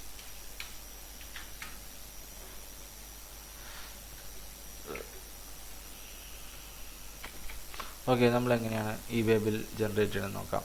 ഇവിടെ നമ്മൾ ഇവേ ബില്ലിൻ്റെ മെനു ലെഫ്റ്റ് സൈഡിൽ മെനുകളൊക്കെ കണ്ടു കഴിഞ്ഞു. ഇതിനകത്ത് നമുക്ക് എങ്ങനെയാണ് നോക്കാം. അപ്പോൾ ഇത് വേറെ ഡീലറാണ്. അപ്പോൾ ഓക്കെ, നമ്മളിവിടെ ആദ്യം തന്നെ ഫസ്റ്റ് ജനറേറ്റ് ന്യൂ എന്നുള്ള ബട്ടൺ ക്ലിക്ക് ചെയ്യുകയാണ്. ജനറേറ്റ് ന്യൂ എന്നുള്ള ബട്ടൺ ക്ലിക്ക് ചെയ്ത് കഴിഞ്ഞാൽ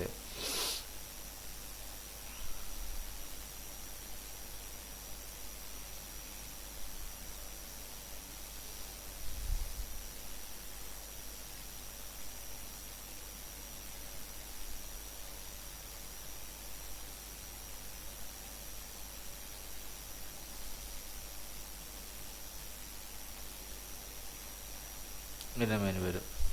ഇവിടെ നമുക്കറിയാം, ഇവിടെ ഡാറ്റ എൻട്രിക്കുള്ള ഫോമാണ്. ഇവിടെ നമുക്കറിയാം ട്രാൻസാക്ഷൻ ടൈപ്പ് ഔട്ട്വേർഡും ഉണ്ട് ഇൻവേർഡും ഉണ്ട്. Sub type supply, export, job work, SKD, CKD, recipe, not own for own use, exhibition fairs, line sales, others. ഇവിടെ എന്താണ് ഔട്ട്വേർഡ് സപ്ലൈ, ഇൻവേർഡ് സപ്ലൈ. അതായത് സപ്ലയർ ആണെങ്കിൽ ഔട്ട്വേർഡ്, കൺസൈനർ ആണെങ്കിൽ ഇവിടെ ഔട്ട്വേർഡ് സെലക്ട് ചെയ്യുന്നു.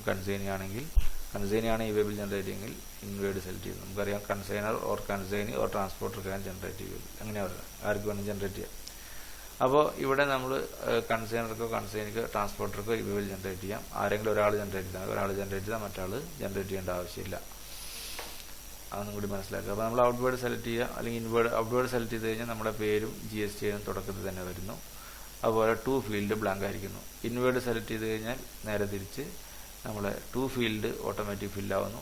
ഫ്രം ഫീൽഡ് നമ്മൾ ഇവിടെ ഫ്രം ഫീൽഡ് ബ്ലാങ്ക് ആയിട്ട് വരുന്നു.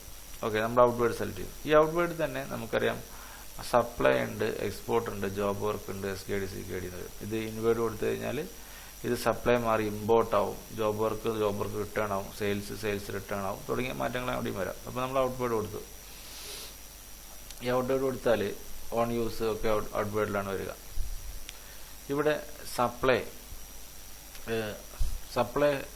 എന്ന് പറഞ്ഞാൽ നോർമൽ സപ്ലൈ, സെയിൽസ് ആയിട്ട് ബന്ധപ്പെട്ട് സപ്ലൈ, സ്റ്റോക്ക് ട്രാൻസ്ഫർ തുടങ്ങിയ കാര്യങ്ങൾ വന്നാൽ നമ്മൾ അതേഴ്സ്, ഡെലിവറി ചാനൽ ഉപയോഗിക്കുകയാണെങ്കിൽ നമ്മൾ അതേഴ്സ് സെലക്ട് ചെയ്യുന്നു. നമ്മൾ സപ്ലൈ, സെയിൽസ്, അല്ലെങ്കിൽ എക്സ്പോർട്ട് ആണെങ്കിൽ എക്സ്പോർട്ട്, ജോബ് വർക്കാണെങ്കിൽ ജോബ് വർക്ക്, SKD, CKD എന്ന് പറഞ്ഞപ്പോൾ നമ്മൾ വലിയ മെഷീനറി കൊണ്ടുവരുമ്പോൾ വലിയ വാഹനത്തിൽ ഒറ്റ വാഹനത്തിൽ നമുക്ക് കൊണ്ടുവരാൻ വേണ്ടി സാധിക്കില്ല. അപ്പോൾ വലിയ മെഷീനറിയൊക്കെ നമ്മൾ 3-4 ലോഡുകളായിട്ടാണ് കൊണ്ടുവരിക. ഇൻവോയ്സ് ഒന്നായിരിക്കും, ഡോക്യുമെൻ്റ് എല്ലാം ഒന്നായിരിക്കും. പക്ഷേ 3-4 ലോഡുകളായിട്ട്, ചിലപ്പോൾ 3-4 ദിവസമായിട്ടായിരിക്കും കൊണ്ടുവരിക. നിങ്ങളുടെ സാഹചര്യത്തിൽ അത് SKD സെമി നോക്ക് ഡൗൺ അതോ കംപ്ലീറ്റ് നോക്ക് ഡൗൺ കണ്ടീഷനിലേക്ക് കൊണ്ടുവരിക. അപ്പോൾ ഓരോ ലോഡിൽ കയറ്റുന്നതും ഇവേ ബിൽ എടുക്കണം. ഇവേ ബില്ലിൻ്റെ വാല്യൂ ഗുഡ്സ് എല്ലാം ഡോക്യുമെൻറ്റിലുള്ള അതേ വാല്യൂ തന്നെ കൊടുക്കണം. പക്ഷേ അത് സ്പ്ലിറ്റ് ചെയ്യേണ്ട കാര്യമില്ല. അതേ സമയത്ത് ഓരോ ഈ വണ്ടിക്ക് ഓരോ ഇവേ ബിൽ സെപ്പറേറ്റ് എടുക്കണം. ഒറിജിനൽ ഇൻവോയ്സ് ഫസ്റ്റ് ലോഡിൻ്റെ കൂടെ കൊടുത്താക്കിയും മറ്റേ ഇൻവോയ്സിൻ്റെ കോപ്പി ബാക്കി സബ്സിക്വൻറ്റ് ലോഡിൻ്റെ കൂടെ കൊടുത്താക്കി ഇവേ ബിൽ സെപ്പറേറ്റ് എടുക്കുക. അങ്ങനെ വിടുമ്പോൾ SKD, CKD ആയിട്ട് എടുക്കുക. റെസിപ്പി നോട്ട് ഓൺ യൂസ് സ്വന്താവശ്യത്തിന്, എക്സിബിഷൻ കൊണ്ടുപോകും, എക്സിബിഷൻ ഫെയർസ്, ലൈൻ സെയിൽസ് ആണെങ്കിൽ നമ്മൾ വാൻ സെയിൽ തുടങ്ങിയ കാര്യങ്ങളാണ് ലൈൻ സെയിൽസ് ഉദ്ദേശിക്കുന്നത്. മറ്റേ അതേഴ്സ് എന്ന് പറഞ്ഞാൽ അത് മിക്കവാറും ഡെലിവറി ചെലാൻ പ്രകാരമുള്ള സ്റ്റോക്ക് ട്രാൻസ്ഫറൊക്കെ അതേഴ്സിലാണ് വരിക. ഇനി ഇവിടെ നമുക്കറിയാം ഡോക്യുമെൻറ്റ്സ് പലതാണ്. Document number, document date, invoice ആണെങ്കിൽ ഇൻവോയ്സ് നമ്പർ, ഇൻവോയ്സ് ഡേറ്റ്, ചലാനാണെങ്കിൽ challan number, challan date. Okay, challan എന്ന് പറഞ്ഞാൽ delivery challan, bill of entry, bill of supply, credit note, ഏതാണോ ഡോക്യുമെൻറ്റ് ആ ഡോക്യുമെൻറ്റ് സെലക്ട് ചെയ്യുക. ഇവിടെ ആ ഇൻവോയ്സ് ആണെങ്കിൽ ഇൻവോയ്സ് നമ്പർ 125 അടിച്ചു. ഡോക്യുമെൻറ്റ് ഡേറ്റ്, ഇവിടെ നമുക്കറിയാം ഇന്ന് 25 25-ാം തീയതിയാണ് ജനറേറ്റ് ചെയ്യുന്നത്. 25-ാം തീയതി വരെയുള്ള ഡോക്യുമെൻറ്റ് നമുക്ക് പോയിട്ട് നമുക്ക് 26-ാം തീയതിയിലുള്ള ഒരു ഡേറ്റ് ഇട്ടുള്ള ഇവേ ബിൽ നമുക്ക് ജനറേറ്റ് ചെയ്യാൻ പറ്റില്ല. 26-ാം തീയതിയിലുള്ള ഡോക്യുമെൻറ്റിന് ഇൻവോയ്സ് ഡേറ്റ് 26 ആണെങ്കിൽ നമുക്ക് ഇവേ ബില്ല് ജനറേറ്റ് ചെയ്യാൻ വേണ്ടി പറ്റില്ല. 25-നാണ് ജനറേറ്റ് ചെയ്യുന്നതെങ്കിൽ നമുക്ക് പക്ഷേ 25-ഓ അതിന് മുമ്പുള്ള ഡേറ്റ് നമുക്ക് സെലക്ട് ചെയ്യാം. ഇവിടെ നമുക്ക് സെലക്ട് ചെയ്ത് കഴിഞ്ഞാൽ പഴയ ഡേറ്റുകൾ നമുക്ക് കിട്ടും. ഇവിടെ ഒന്നുകിൽ ഇങ്ങനെ എടുക്കാം, അല്ലെങ്കിൽ ഇവിടെ ക്ലിക്ക് ചെയ്ത് കഴിഞ്ഞാൽ കാലണ്ടർ കിട്ടും. കാലണ്ടറിൽ നമുക്ക് സെലക്ട് ചെയ്യാം. നമുക്ക് ശ്രദ്ധിക്കുക, ഇവിടെ 26, 27 നമുക്ക് സെലക്ട് ചെയ്യാൻ വേണ്ടി കിട്ടുന്നില്ല. അപ്പോൾ ഞാൻ 24 സെലക്ട് ചെയ്തു. ഇനി ഇവിടെ നമുക്കറിയാം, ഇവിടെ നമ്മൾ ഓട്ടോമാറ്റിക്കലി നമ്മുടെ പേരും വിലാസമൊക്കെ വന്നു. എന്നിരുന്നാൽ പോലും നമുക്ക് ഈ വൈറ്റ് ഫീൽഡ് നമുക്ക് എന്ത് ചെയ്യാം, എഡിറ്റ് ചെയ്യാം. അപ്പോൾ യൂണിവേഴ്സിറ്റി ഗ്യാസ് ഏജൻസി നമുക്ക് ഇൻഡോർ എന്നൊക്കെ വന്നു. ഓക്കെ, നമുക്ക് വേണമെങ്കിൽ ഇത് മാറ്റിയിട്ട് വേറൊരു അഡ്രസ്സ് കൊടുക്കാം. ഇവിടുത്തെ ഒരു അഡ്രസ്സ് കൊടുത്തു, വേറൊരു ഇതും കൊടുത്തു. മധ്യപ്രദേശ് മാറ്റിയിട്ട് വേറെ സ്റ്റേറ്റ് കൊടുക്കാം. ഇതെല്ലാം നമുക്കിവിടെ എഡിറ്റ് ചെയ്യാനുള്ള ഒരു പ്രൊവിഷൻസ് ഇവിടെ ഉണ്ട്. അതുപോലെ തന്നെയാണ് നമ്മുടെ കൺസൈനിയുടെ GST കൊടുത്ത ഉടനെ തന്നെ കൺസൈനിയുടെ GST നമ്പർ ഇവിടെ ഡീറ്റെയിൽസ് ഇവിടെ ഫില്ലാവുന്നു. ഇവിടെ ക്ലിക്ക് ചെയ്യുന്നു. ഇവിടെ നമ്മൾ GST കോളത്തിൽ അടിച്ച് ടാബ് അടിച്ച് കഴിഞ്ഞാൽ ഉടനെ ബാക്കി എല്ലാ ഡീറ്റെയിൽസും ഓട്ടോമാറ്റിക് ഫില്ലാവും. ഇങ്ങനെ ഫില്ലായാൽ തന്നെ നമുക്കിത് മാറ്റാൻ വേണ്ടി പറ്റും. പിൻകോഡ് മാറ്റാം, തുടങ്ങിയ കാര്യങ്ങളൊക്കെ നമുക്കിവിടെ മാറ്റാൻ വേണ്ടി പറ്റും. അപ്പോൾ ഇത് രണ്ടും നമ്മൾ ഡാറ്റ നമ്മൾ എൻ്റർ ചെയ്ത് കഴിഞ്ഞു. ഇത്രയും ഡാറ്റ എൻ്റർ ചെയ്ത് കഴിഞ്ഞു. ഇനിയുള്ളത് കമ്മോഡിറ്റിയാണ്. കമ്മോഡിറ്റി എന്ന് പറഞ്ഞാൽ product name, description, HSN, quantity, unit, taxable value, rate തുടങ്ങിയ കാര്യങ്ങളാണ്. ഇവിടെ പ്രൊഡക്റ്റ് നെയിം നമ്മളിപ്പോൾ ഉദാഹരണമായിട്ട് ഫർണിച്ചർ നടിച്ചു.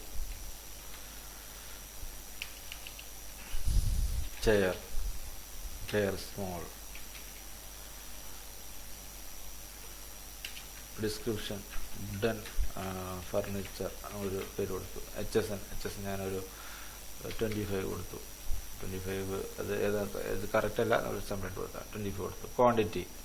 ക്വാണ്ടിറ്റി കൊടുക്കുമ്പോൾ ഇവിടെ രണ്ട് കാര്യങ്ങൾ, ക്വാണ്ടിറ്റീൻ്റെ യൂണിറ്റും ഉണ്ട്. ഈ യൂണിറ്റിന് ഒരു കോഡുണ്ട്, UQC കോഡ് എന്നൊക്കെ നമ്മൾ പറയുന്ന ക്വാണ്ടിറ്റി കോഡ്. അപ്പോൾ ആ ക്വാണ്ടിറ്റിയുടെ യൂണിറ്റ് ഓഫ് ക്വാണ്ടിറ്റി കോഡ് എന്ന് പറഞ്ഞു കഴിഞ്ഞാൽ അത് കൃത്യമായിട്ട് അതേ കോഡ് തന്നെ ഇവിടെ ഉണ്ടായിരുന്നു. അത് കോഡ് നമുക്ക് അറിയില്ല എങ്കിൽ ഇവിടെ ക്വസ്റ്റ്യൻ മാർക്ക് കാണുന്നത് മൗസ് കൊണ്ട് വെച്ച് കഴിഞ്ഞാൽ നമുക്ക് കാണാൻ വേണ്ടി പറ്റും. ഇല്ലെങ്കിൽ റിപ്പോർട്ട്സിലുണ്ട്, മാസ്റ്റേഴ്സ് റിപ്പോർട്ടിലും അത് കിട്ടും. ഇവിടെ നമുക്കറിയാം ബാഗ്സിനെ BGS എന്നും, ക്യൂബിക് ഫീറ്റിനെ CFT എന്നും, ഡസൻസിനെ DZ എന്നും, സെൻറ്റിമീറ്റർ CMS എന്നും, കിലോഗ്രാംസിന് KGS എന്നും, നമ്പേഴ്സിന് NOS ഉം, ക്വിൻ്റൽസിന് QTS, അങ്ങനെയുള്ള കുറേ ബണ്ടിൽസിന് BND, ബോക്സസിന് ബോക്സ് എന്നൊക്കെ കാണാം. അപ്പോൾ അങ്ങനെയുള്ള യൂണിറ്റാണ് നമ്മളിവിടെ എൻ്റർ ചെയ്യുന്നത്. വുഡൻ ഫർണിച്ചർ ഞാൻ 25 ആണെങ്കിൽ 25, നമ്പേഴ്സ് ആണെങ്കിൽ NOS അടിച്ചു. NOS എൻ്റെ കോഡായ NOSൻ്റെ നമ്പേഴ്സിൻ്റെ കോഡായ NOS അടിച്ചു. അവിടെ നമ്മൾ വാല്യൂ 25 കസാരയ്ക്ക് കൊണ്ടുവരണമെങ്കിൽ നമ്മളൊരു 1000 രൂപ കസാര ആയിരുന്നെങ്കിൽ 25,000 ഇട്ടു. 25,000 ഇട്ട് നമുക്കറിയാം ഇവിടെ ഇത് ഇൻഡോറാണ്, മധ്യപ്രദേശാണ്, ഇത് കേരളമാണ് വന്നത്. ഒരു 32 ആണെങ്കിൽ ഓട്ടോമാറ്റിക് മധ്യപ്രദേശ് വന്നുകൊണ്ട് ഇവിടെ CGST SGST കോളം ബ്ലാങ്കായി, പകരം IGST നമ്മളിവിടെ 18 നടിച്ചു, ബാക്കി 0 നടിച്ചു. അപ്പം മധ്യപ്രദേശിൽ നിന്ന് കേരളത്തിൽ സാധനം കൊണ്ടുവരുമ്പോൾ IGST ആയതുകൊണ്ട് 18, സെസ് കോളം 0. ഇവിടെ ഫസ്റ്റ് കോളം CSI സെസ് അങ്ങനെയുള്ളത്, C+S+I+S അങ്ങനെയാണ് എഴുതുക. അപ്പോൾ CGST ഇവിടെ ഫസ്റ്റ് കോളത്തിൽ 0, SGST 0, IGST 18, സെസ് 0 അടിച്ചു. ഇനി അതേ ബില്ലിൽ തന്നെ വേറൊരു കമ്മോഡിറ്റി ഉണ്ടെന്ന് വയ്ക്കുക. സെക്കൻഡ് കമ്മോഡിറ്റി ഉണ്ടായെങ്കിൽ ഇപ്പോൾ നമ്മൾ ടേബിൾ, വുഡൻ ടേബിൾ അല്ലെങ്കിൽ സ്റ്റീൽ ടേബിൾ, HSN കോഡ് 26 ആണ് വയ്ക്കുക. 26 അല്ല 26, അതൊരു 40 എണ്ണം. നമ്പേഴ്സ് ആണെങ്കിൽ നമ്പേഴ്സ് അടിച്ചു, അല്ലെങ്കിൽ 40 നമ്പേഴ്സ് അടിച്ചു. അവിടെ അതിനൊരു 20,000 അടിച്ചു. അവിടെ നമ്മളതിന് 18 കൊടുത്തു. അതിൻ്റെ കൂടെ നമ്മളൊരു ടേബിൾ ഷീറ്റ്സ് കൊണ്ടുവരുന്നു. അത് പ്ലാസ്റ്റിക് ഷീറ്റ് HSN കോഡ് ഒരു 27 അടിച്ചു. ക്വാണ്ടിറ്റി ഒരു 20 ഡസൻ്റെ കോഡ് എന്ന് പറയുന്നത് നമുക്ക് നോക്കാം. ഡസൻ്റെ കോഡ് കാണുന്നത് DZN ആണ്. ആ DZN ഇവിടെ അടിച്ചു കൊടുത്തു. 20 ഡസനാണ് ഞാൻ കൊണ്ടുവന്നത്. ഡസൻ അടിച്ചു. അതിൽ ഞാനൊരു 20,000 അടിച്ചു. ബാക്കി അത് ഇപ്പോൾ 5 ആണെങ്കിൽ 5% അടിച്ചു, ബാക്കി 0 അടിച്ചു. അപ്പോൾ ഇതെല്ലാം അടിച്ചു കഴിഞ്ഞ് പിന്നെ ഇത്രയും കാര്യങ്ങൾ അടിക്കുമ്പോൾ കാണാം ഈ ടോട്ടൽ റേറ്റ് ഓഫ് ടാക്സിന് കണക്കായിട്ടുള്ള total taxable value CGST 0, SGST 0, IGST 9,100. Total of these 3 items 9,100 and this amount. Okay, ഇനി നമുക്ക് നാലാമത് ഐറ്റം എന്ന് പറയുന്നത് ട്രാൻസ്പോർട്ട് ഡീറ്റെയിൽസ്. ട്രാൻസ്പോർട്ട് ഡീറ്റെയിൽസിന് മുമ്പായിട്ട് നമുക്കൊരു അപ്രോക്സിമേറ്റ് ഡിസ്റ്റൻസ് അടിക്കാനുണ്ട്. അപ്രോക്സിമേറ്റ് ഡിസ്റ്റൻസ് എന്ന് പറഞ്ഞു കഴിഞ്ഞാൽ ഇവിടെ നമ്മൾ ഏകദേശം എത്ര കിലോമീറ്റർ, നമുക്കറിയാം ഒരു കിലോമീറ്ററിന് എത്ര 100 കിലോമീറ്ററിന് 1 ഡേ ആണ് വാലിഡിറ്റി. അപ്പോൾ അതിന് കണക്കായിട്ടുള്ള ഒരു ഡേറ്റ് ഇവിടെ നമ്മൾ ഇവിടെ അടിച്ചു കൊടുക്കുക. അപ്പോൾ നമ്മളിപ്പോൾ ഒരു 240 എന്നടിച്ചാൽ നമുക്കറിയാം 100 + 100 + 40 3 ദിവസം വാലിഡിറ്റി കിട്ടും. ഇനി ഇവിടെ നമുക്ക് ട്രാൻസ്പോർട്ടർ സെലക്ട് ചെയ്യാം. ഇവിടെ പാർട്ട് എ ഉണ്ട്, പാർട്ട് ബി ഉണ്ട്. പാർട്ട് എയിൽ ട്രാൻസ്പോർട്ടർ ഉണ്ട്, വെഹിക്കിൾ നമ്പറുണ്ട്. ട്രാൻസ്പോർട്ടർ ആണെങ്കിൽ ട്രാൻസ്പോർട്ടർ ഐ ഡി, നമ്മുടെ ട്രാൻസ്പോർട്ടർ GST ആയിരിക്കും മിക്കവാറും ഐ ഡി ആയിട്ട് വരിക, അത് കൊടുത്തേക്കുക. ഇത് ട്രാൻസ്പോർട്ടർ GST ആണെങ്കിൽ ഇവിടെ ട്രാൻസ്പോർട്ടർ GST കൊടുത്തു കഴിഞ്ഞാൽ ബാക്കി കാര്യങ്ങൾ ഇവിടെ ഒന്നും ചെയ്യേണ്ട. അതേ സമയത്ത് നമ്മൾ ട്രാൻസ്പോർട്ടർ വഴിയല്ല, സ്വന്തം വണ്ടിയിലാണ് കൊണ്ടുപോയെങ്കിൽ നമ്മൾ ഇവിടെ അടിക്കണം വാഹന നമ്പർ. ഇവിടെ നമ്മൾ വാഹന നമ്പർ അടിക്കുന്നതിന് ചില ഫോർമാറ്റ് ഉണ്ട്, അതും ഇവിടെ നമ്മൾ മൗസ് കൊണ്ട് വെച്ച് നമുക്ക് കാണാൻ വേണ്ടി പറ്റും. സ്പേസ് ഡാഷ് ഒന്നും ഇടാതെ അടിക്കണം. അപ്പോൾ KL 11 AJ 12343 എന്ന് പറഞ്ഞാൽ KL സ്പേസ് ഇടാതെ 11 AJ സ്പേസ് ഇടാതെ, അതിൻ്റെ അടിക്കുന്ന സ്പേസ് പാടില്ല, 1243 ഒരു സ്പേസ് വിടാതെ ഡാഷ് ഒന്നും ഇടാതെ സാമ്പിൾ കാണാം. അതുപോലെ തന്നെ അടിച്ചു KL 11 AJ 1243.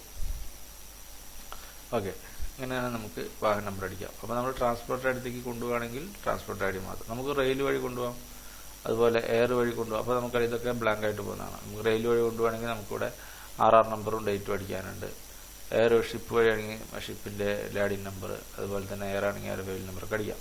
റോഡ് വഴി ആയതുകൊണ്ട് നമ്മൾ റോഡിൻ്റെ പ്രത്യേകത എന്ന് പറഞ്ഞാൽ നമ്മൾ ട്രാൻസ്പോർട്ടർ ഐ ഡി അടിക്കുമ്പോൾ തന്നെ RR ട്രാൻസ്പോർട്ട് ഡോക്യുമെൻ്റ് ഉണ്ടെങ്കിൽ അടിക്കുക, ഇല്ലെങ്കിൽ അത് ബ്ലാങ്ക് വിടാവുന്നതാണ്. ട്രാൻസ്പോർട്ട് ഐ ഡി മാത്രമാണ് നമുക്ക് മാൻഡേറ്റ് ചെയ്യുന്നത്. അപ്പോൾ നമ്മൾ വാഹന നമ്പർ അടിക്കുന്നു, KL 11 AJ 1243 അടിച്ചു. ഇനി നമുക്കൊന്ന് പ്രീവ്യൂ കാണാം. പ്രീവ്യൂ കണ്ടു കഴിഞ്ഞിട്ട് നമുക്ക് ഓക്കെ ആണെങ്കിൽ നമുക്ക് ജസ്റ്റ് ഒന്ന് ഇത് ചെയ്യാം, സബ്മിറ്റ് കൊടുക്കാം. സബ്മിറ്റ് കൊടുത്ത് 1 മിനിറ്റിനുള്ളിൽ തന്നെ Eway ബില്ല് ജനറേറ്റ് ചെയ്ത് വരുന്നു. Eway ബില്ല് നമ്മൾ പറയാം, ഹെഡിങ് പാർട്ട്, ടൈറ്റിൽ പാർട്ടിൽ നമുക്ക് Eway ബില്ലുണ്ട്. Eway ബിൽ നമ്പറാണത് 12 അക്ക Eway ബിൽ നമ്പർ നമുക്കിവിടെ കാണാം. 12 അക്ക Eway ബില്ലാണ് ഫസ്റ്റ്. പിന്നെ കാണാം എൻ്റെ വാലിഡിറ്റിയാണ്, ക്രിയേറ്റർ പേര്, വാലിഡ് ഫ്രം കാണാം, വാലിഡ് ടു കാണാം. അതായത് 25 മുതൽ 28 വരെ നമുക്കറിയാം 3 ദിവസമാണ്. 250 കൊടുത്തോണ്ട് 40 കൊടുത്തുകൊണ്ട് 3 ദിവസമാണ് എൻ്റെ വാലിഡിറ്റി വരിക. അതുപോലെ തന്നെ GST റെസിപ്പിൻ്റെ GST കാണാം, ഇൻവോയ്സ് നമ്പർ, ഡേറ്റ് തുടങ്ങിയ കാര്യങ്ങൾ, ടോട്ടലുകൾ കാണാം. ഇവിടെ HSN കോഡുകളുടെ സബ് കാണാം. പക്ഷേ ഇവിടെ നമുക്ക് കമ്മോഡിറ്റികളോ അല്ലെങ്കിൽ ക്വാണ്ടിറ്റിയോ കൂടെ ഡീറ്റെയിൽ ആയിട്ട് കാണുന്നില്ല. ഇവിടെ വെഹിക്കിൾ നമ്പർ അടിയിൽ കാണാം, അതെല്ലാം കാണാം. പക്ഷേ നമുക്ക് കൂടുതൽ ഡീറ്റെയിൽ ആയിട്ട് കാണണമെങ്കിൽ നമ്മൾ എന്ത് ചെയ്യണം, ഡീറ്റെയിൽ പ്രിൻ്റ് കൊടുക്കണം. ഡീറ്റെയിൽ പ്രിൻ്റ് കൊടുത്താൽ അത് ഡീറ്റെയിൽ ആയിട്ടുള്ള Eway ബിൽ പ്രിൻ്റ് ഔട്ട് എടുക്കാം. നമുക്ക് നിർബന്ധമൊന്നുമില്ല, ഏത് ഈ ബിൽ എടുത്താലും ഡീറ്റെയിൽ പ്രിൻ്റ് എടുത്താലും അത് ആക്സെപ്റ്റഡ് ആണ്. കാരണം ഈ QR കോഡോ നമ്പറോ വെച്ചിട്ട് ടാക്സ് ഓഫീസർക്ക് വെരിഫൈ ചെയ്യാനുള്ള സംവിധാനങ്ങളുണ്ട്. അതുകൊണ്ട് തന്നെ ഡീറ്റെയിൽ Eway ബില്ല് വേണമെന്ന് നിർബന്ധമൊന്നുമില്ല, ഇല്ലാതെ തന്നെ നമുക്ക് Eway ബില്ല് ജനറേറ്റ് ചെയ്യാൻ വേണ്ടി പറ്റും. ഓക്കെ, അപ്പോൾ ഡീറ്റെയിൽ പ്രിൻ്റ് കൊടുത്തു കഴിഞ്ഞാൽ വരേണ്ടതാണ്. ഡീറ്റെയിൽ പ്രിൻ്റ് ബിസിയാണ്, അതുകൊണ്ടാണ്. Okay, detail Eway bill print വന്നു കഴിഞ്ഞു. ഇതാ നമുക്കറിയാം, ഇവിടെ നമ്മൾ കൊടുത്ത ഡീറ്റെയിൽസ് മുഴുവൻ ഇവിടെ ഉണ്ട്. ടാക്സബിൾ എമൗണ്ട് വന്നിട്ടുണ്ട്, HSN കോഡും തുടങ്ങിയ കാര്യങ്ങളൊക്കെ ഇവിടെ ഡീറ്റെയിൽസ് വന്നിട്ടുണ്ട്. അതുപോലെ തന്നെ റോഡ് വഴി എല്ലാ ഡീറ്റെയിൽസ് വന്നിട്ടുണ്ട്. ഓക്കെ, ഇത്രയും കാര്യങ്ങളാണ് ഇതിനകത്തുള്ളത്. ഇത് നിർബന്ധമില്ല. ഇനി നമ്മൾ ഇതേ Eway ബില്ല് തന്നെ ട്രാൻസ്പോർട്ട് എടുത്തു കഴിഞ്ഞാൽ നോക്കാം. Eway ബില്ല് ജനറേറ്റ് കൊടുത്തു.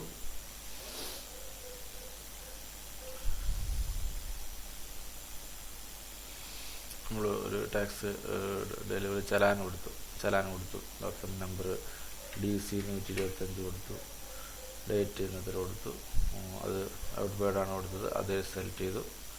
പിന്നെ ഇവിടെ നമ്മൾ ഒരു GST കൊടുത്തു. ഇവിടെ ശ്രദ്ധിക്കേണ്ട കാര്യം, നമുക്ക് GST ഇല്ലാത്ത ആളുകൾക്ക് കൊടുക്കേണ്ടി വരും. GST ഇല്ലാത്ത ആളുകൾക്ക് കൊടുക്കുമ്പോൾ നമ്മൾ URP എന്നുള്ള ഓപ്ഷൻ എടുക്കുക, URP അൺരജിസ്റ്റേർഡ് പേഴ്സൺ. അപ്പോൾ നമ്മളിവിടെ GSTയുടെ കോളത്തിൽ URP അടിക്കുക. ഇവിടെ നമ്മൾ അത് കഴിഞ്ഞിട്ട് ബാക്കി ഇപ്പോൾ സന്തോഷ് കുമാർ അടിക്കുക.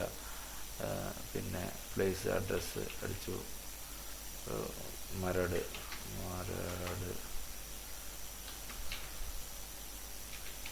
കുളം അടിച്ചു. അവിടെ പിൻ കോഡ് അടിക്കുകയാണ്. 001 സ്റ്റേറ്റ് സെലക്ട് ചെയ്തു, കേരള സെലക്ട് ചെയ്തു. അത് കഴിഞ്ഞിട്ട് നമ്മളിവിടെ പ്രൊഡക്റ്റ് ഡിസ്ക്രിപ്ഷൻ കൊടുത്തു. പ്രൊഡക്റ്റിൽ നമ്മളിപ്പോൾ അവിടെ പ്രഷർ കുക്കറിന് കൊടുത്തു. അത് ഡിസ്ക്രിപ്ഷൻ 4 liters. അവിടെ HSM കോഡ് നമ്മൾ 40 കൊടുത്തു. ക്വാണ്ടിറ്റി 200 കൊടുത്തു. അവിടെ നമ്മൾ ബണ്ടിലാണ് BDL, ഏതാ വെച്ചാൽ ബണ്ടിലിൻ്റെ ബോക്സ് കൊടുത്തു. ബോക്സിന് കൊടുത്തു. ടാക്സബിൾ വാല്യൂ ഒരു 80,000 കൊടുത്തു. അതിൻ്റെ HSM റേറ്റ് ഓഫ് ടാക്സ് 12 കൊടുത്തു. ബാക്കി 0 കൊടുത്തു. ബാക്കി ഡാറ്റ വന്നു. ഇനി നമുക്കിവിടെ ഒരു Eway ബിൽ ഇവിടെ അപ്രോക്സിമേറ്റ് നമ്മൾ 320 കൊടുത്തു. എന്നിട്ട് നമ്മളൊരു GST കൊടുക്കുക. ട്രാൻസ്പോർട്ടർ GST വെച്ചിട്ട് Eway ബിൽ ജനറേറ്റ് ചെയ്യാൻ പോവുകയാണ്. ട്രാൻസ്പോർട്ടർ GST വെച്ച് Eway ബിൽ ജനറേറ്റ് ചെയ്യുമ്പോൾ എന്താണ് സംഭവിക്കുക നോക്കുക. Eway ബില്ലാണോ എന്താണ് ജനറേറ്റ് ചെയ്യുന്നത് നോക്കുക. നമ്മൾ സബ്മിറ്റ് ചെയ്തു. ഇവിടെ നോക്കുക, ഇവിടെ Eway ബിൽ എന്ന് മാറിയിട്ട് പാർട്ട് എ സ്ലിപ്പ് എന്നുള്ളൊരു സ്ലിപ്പാണ് ജനറേറ്റ് ആയിട്ടുള്ളത്. Eway ബിൽ നമ്പറൊക്കെ ഉണ്ട്. പക്ഷേ ഇവിടെ വേറെ കാര്യങ്ങൾ കാണാം. Not valid for movement, valid ചെയ്യില്ല. എവിടെ വരെ മൂവ് ചെയ്യാം? ട്രാൻസ്പോർട്ടറുടെ പ്രിമൈസസ് വരെ 10 കിലോമീറ്റർ വരെ ഇത് വെച്ചിട്ട് മൂവ് ചെയ്യാം. പാർട്ട് ബി എൻട്രി ചെയ്തിട്ടില്ല. അപ്പോൾ നമുക്ക് ഓർക്കുക, ഇത് ട്രാൻസ്പോർട്ട് ചെയ്യാൻ അധികാരമുള്ള സാധനമല്ല. അത് Eway ബില്ലല്ല, Eway സ്ലിപ്പാണ്. പാർട്ട് എ സ്ലിപ്പാണ്. പാർട്ട് ബിയിൽ വെഹിക്കിൾ നമ്പർ ട്രാൻസ്പോർട്ടറുകൾ ഇന്ന് നിങ്ങൾ കൊണ്ടുകൊടുത്ത് ചിലപ്പോൾ നാളെ ആയിരിക്കും എൻട്രി ചെയ്യുക. നാളെ വെച്ച് വന്ന് തൊട്ട് മാത്രമേ വാലിഡിറ്റി സ്റ്റാർട്ട് ആവുന്നുള്ളൂ. ഇതിന് വാലിഡിറ്റിയും ഇല്ല. ചെറിയ പാർട്ടി സ്ലിപ്പിന് വാലിഡിറ്റി ഉണ്ടാവില്ല. QR കോഡും ഉണ്ടാവില്ല. ശ്രദ്ധിക്കുക, QR കോഡും ജനറേറ്റ് ചെയ്ത് വരുന്നത് നമ്പർ, യുണീക്ക് നമ്പർ മാത്രമാണ്. ഈ നമ്പർ എന്ന് പറഞ്ഞാൽ Eway ബിൽ നമ്പറല്ല. യുണീക്ക് നമ്പർ മാറി Eway ബിൽ നമ്പറായിട്ട് മാറണമെങ്കിൽ വെഹിക്കിൾ എൻട്രി ചെയ്താൽ മാത്രമേ അത് മാറുന്നുള്ളതും കൂടി ഓർക്കുക. ഓക്കെ, ഇത്തരം കാര്യങ്ങളാണ് Eway ബില്ലിൻ്റെ പറ്റിയുള്ളത്. മാസ്റ്റർ അതുപോലെ തന്നെ യൂസർ എന്നുള്ളത് എൻ്റെ മറ്റൊരു വീഡിയോയിൽ നമുക്ക് കാണാവുന്നതാണ്.